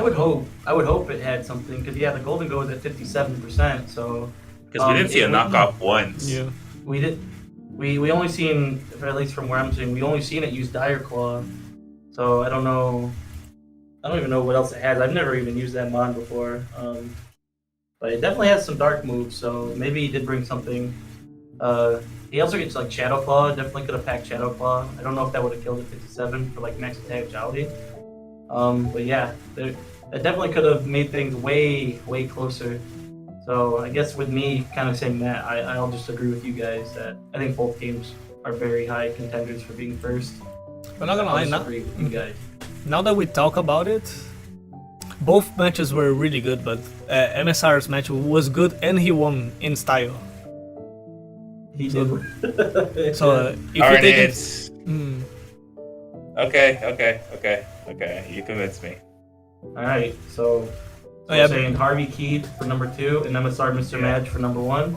Yeah, we gotta remember we do this for entertainment factor more than anything. 'Cause, Yeah, I was just I mean, throwing back to first week. Yeah. there's no better way to end it than Power Herb Dig. Like it wasn't a pivotal play. That was style points, and you gotta respect that. So yeah, And if let's you do it. It's And the if you mic read drop the moment, chat- you know. Yeah, and if you read the chat, people were kind of popping off. And by people, I mean Funch. We were like, Yeah. Herb Dig, let's go. Like, it was hype. It was definitely feeling hype. I'm still waiting to see this thing fling a big nuggets. Just wait for it. Yes. If he brings Fling Big Nugget one of these times, dude, I will give you set of the week even if you lose and don't kill that one mon with it. I don't care. Yeah, just for the style points. Just for having the balls, you know, for doing it. And now to close Hold up. our voting. Wait, hold go, up. go, go. Could that have been the last move if the parrot landed? That would have been funny. That Oh. would have Nugget. been Oh, That would have Sneasler. murdered Goldango. That's Caesar. We didn't see his item. Hold up. No. Okay, so Harvey, we're gonna need the set on that Sneasler. Just Yeah. tell us it was Fling Big Nugget. Just tell us, and we will give you an honorable mention next video, just for this week. Yeah, drop it on our table. Yeah, drop the big nuggets on the table, you know what I mean? Oh, that would be Pause. great too. Alright, next. And now the Before we get sussed nicknames. out. With the nicknames, we're doing it differently. We have 3, but we just vote for the best one. And so the same one doesn't win every week. It appears we just if you win this week, you're not on competing for the following ones. Yeah, because people don't normally change their nicknames up anyway, Yeah. so we might run out. So we had the Might spread them combo out. from Waba, My Physique, and also My Physique, the Thunderous and Conqueror. Yeah, I think the fact that he was able to lead My Physique and then swap to also My Physique, I think that made it even funnier for me. Oh yeah, the combo. Because and That's the chill perfect. ones fit And the in that particular order. yeah, and both of them they fit. It's like literally, oh, he's leading Memo Swine. I'm going in Thunderous and then I'm going to this. Oh wait, those 2 mons are strong mons. Let me do this. Perfect Yeah. joke. I love it. Then the Minesweeper Quillfish Hisui. I love the reference so much, especially as someone from middle Which school. one was on it? TC. It's a very cute name. I like it. Yo, also Embrace Assassin had some cool ones. And the other one is also from him. The Human Centipede in Phalanx. I don't want to hear this. I don't want to hear this. Human I was- Centipede is perfect. I love Phalanx. I love that bond, and that name is perfect. It's I cursed love the and mom. hilarious. I love the mom, and now you made me not be able to look at it the same way. So screw you. At least in Wi-Fi it spreads to the sides, so you see they are not linked. Don't talk. And be then saying it spreads. Ah! Oh no, I made it worse actually. But I'm not gonna lie, even though Human Centipede is a really good one,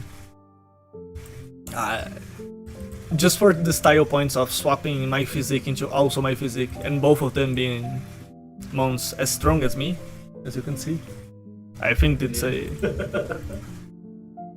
that's the style That's points my number one. we want for this one. Yeah, that's my vote for best one.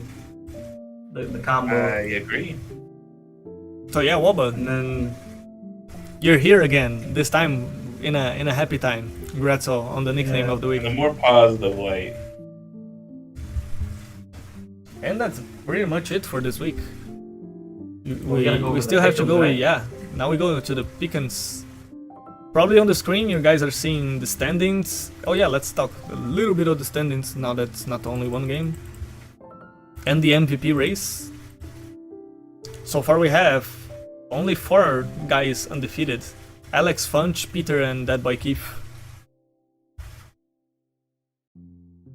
So let's just go, pretend that guys. he's not 3-0 right now. He's 2-0. Just pretend he's not 3-0. Oh yeah, but they played the game even the if he's same day we 2-0, he's recorded. still undefeated, so Yeah. it wouldn't be a spoiler. But yeah, we still need to change this for the video. But you guys just pretend this didn't happen. And we made the predicts actually before, the match happened, so don't worry. We didn't hex our way in. And the Hopefully MVP not the three race. You got him wrong. Yeah, MVP should also be different. I remember Iron Moth was on the top. Yeah, Jolteon got a couple kills. It should be a little lower. I think it was like 4th. Yeah, Ursaluna is also up there, so I guess it's deserving the thumbnails. Yeah. But no one sees how hard the shift tree is working on the back end. But we do. Yeah. Or shift tree. We do Yeah, shift tree. exactly. We see you. And also, Barrascuda at tied for 4th is so crazy. Oh yeah. That, like I said, that mon is slept on so hard. And now into our next week matchups. Funch versus Kingler. Yeah, I guess It's gonna be we a sick one. and we You want to just say who do we think won, or are you just gonna put that up on the? Whatever you feel like. Just gonna put that. how much you guys are open to talk about it. I think this one is really straightforward. Funch is our boy, and even if this is gonna be a sick match, the guy owns Showdown. He's not losing on his own platform, Yeah. so it's a Exactly. Funch win. Yeah, no further comment. Yeah, we don't have to put too much comments in this. We can just say we think. You know, we roll with it. Plus, don't take the predictions literally. It's anybody's game at the end of the day. No, I'm getting 100% of them right. Just watch. Let's see. Okay. Let's see. Hey, Jay, just watch out for the Tropia sweep. Also, you guys are going to see on the screen Shiro also doing the pickems with us, so you guys are seeing her picks on the screen. Yeah, you guys will see her soon. I don't know what week, but she'll be on here too. Yeah, actually the first 3 matches we all agree on our picks. Next one is Woba versus That Boy Keith, and Woba is still trying to find his form, and Keith is just on fire. Yeah, he's sick. And then So it was unanimous. So all of us picked that boy Keith. yeah. Then we have Dusty versus Michael, and I'm sorry, Dusty needs to win. Come on, Dusty. That's our mafia boy. We had to choose him. third time's the charm, as we said. This time he's keeping his win con, and he's using it in a good way. Let's go, Dusty, make the Mafia proud. Now, the first one we start to disagree a little bit. Innova versus Peter. That both of you Yeah, that one's went with Peter, but I kind of see Innova having a way to win this one. All right. Yeah, this one's definitely one where it definitely as close as 50-50 as you can get it. I just have liked what I like Peter's team, and I like what I've been seeing. Like I said, he had the book of Kingler, and he read that shit pretty well. Obviously, he got a little bit nervous against the beast that is, Notre Dame, aka Bronzong. But other than that, he was doing really well, so I can see him taking another one. Yeah, but this is a highly candidate for Game of the Week in my opinion.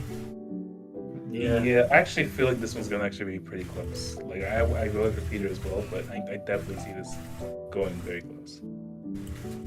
Yeah, it's like Innova's team is really good. He just needs to find like the sweet spot. Because the kilo So shaming that's Manaphy on the an special ingredient side. to pick up something real great. Then He got the team for it, so. true, yeah. Then Lemon versus Alex. This is the one that already happened, so you guys are gonna see the details next week. But I guess only Kaz got this one right.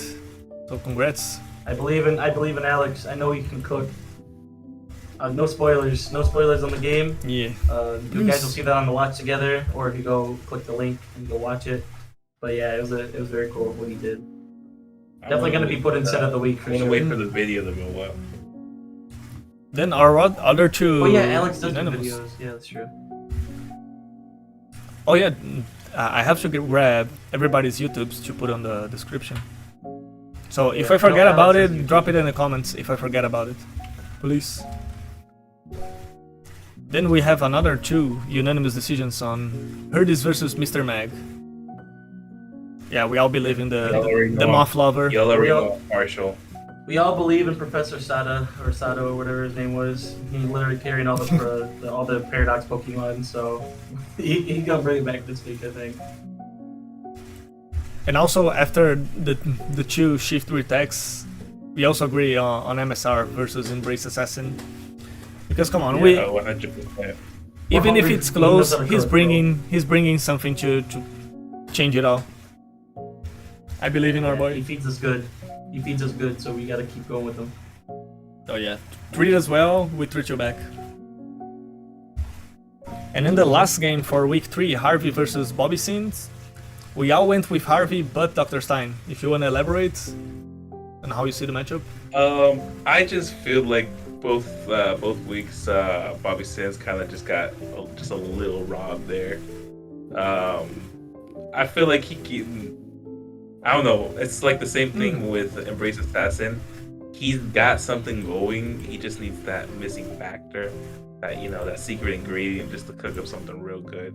But I'm hoping week 3 is where he brings it. So yeah, 3 times the charm for our boy Bobby. He got the mons for But it. yeah, just Harvey has shown he's been playing really well. So Bobby, you gotta step it up. Let's go. Yeah, You can do it. both no wins. So someone's coming home with their first win of the season. So I'm looking forward to seeing that one. Yeah, I personally went with Harvey because he sold so expensively his losses, both of them. Both were actually really close. The first one, he just got hack style of a win, but to be fair, he was hacking himself. It was a very even hacked game. But this week it was just Alex really. No, not Alex. That boy Keith. There we go. Keith really just honestly the turn 1 really just turned most of the game in his favor, and he did a great job clawing his way back. That's why I know Harvey's such a great, phenomenal player. I'm just going for Bobby Sins because I want to see him cook. I know he can, and that's what I want to see. Let's go, that's it. All right. Guys, you want to talk a little bit of... I think that's it. A little bit for Harvey. Yeah, why you... Oh, okay, yeah. With Harvey, I think he has the. I feel like he played really well in these matches where he's faced really good opponents. Like, well, this week 2, Harvey faced that boy Keith, and it was only a 2-0, and he kept it really close and could have almost brought that back. I think he still has some good mons that didn't come. I think Magnezone is a really good mon. EV like Gligar is really good. I think Heavy Duty Boots Moltres with Flame Body is really nice. And then obviously Rillaboom with the Sneasler combo with Grassy Seed on Burden is always something you need to be ready for, but it's something that you can't always be fully prepared for. Then I think after seeing Glass Year go or week 2, I think that's another mon that you definitely need to fear. So he's kept both of his weeks really close, and I think this is his coming home party with a dub. That's what I believe, anyways. Yeah, I agree. Also, there's 3 months he didn't bring yet. The Weirdeer, that's definitely weird. The Gligar and Vaporeon. By the way, did you know that Vaporeon? I guess that's where we end this week's. That is the perfect way to end it. Just end it without letting him finish that sentence, please. Yeah, please. Don't do this. And if you copy pasted this on the comments, shame on you. You're a dick. I got you. That's it for this week, guys. Thanks, Cass, for joining us. Also, thanks, Kai. Thanks for having me. Thanks, Ty, for co-hosting us. This thing with us. Of course. And thanks to all of the 16 players for all the good, the bad plays, the hit sets. After all, this is all for fun. Even if you got into the fail, as we said last week, look at it as an opportunity to see what went wrong and finding solutions for it. And hey, we also play me and Stein, we also do YouTube, Kaz does too, so you always have a chance to laugh back at our faces. Because we also do stupid shit all the time. PUDL Season 2, baby. Whoa. So in Brazil we have a saying, one day is the hunter and the other is about the hunt. So you can go both ways. Thankfully, I'm only going back to another draft league on DLC too, so you guys won't laugh about me for a couple weeks. But that's it. Bring us the heat week 3. Now. Show us the heat week 3. We want to see more. We're liking what we're seeing. Sir. And that's it, guys. Leave a like. Thank everyone for being such good sports. Also, I'm sorry. You know, go on. Guys. Yeah, drop a like, sub, everything. Also on Kaz and Stein channels. They're just here. I mean, here is my name and then Kaz and then Stein. But if you scroll down, you can see it. That's it, guys. See you next week. Besos. See ya. Peace. Se veio a tomar, mano.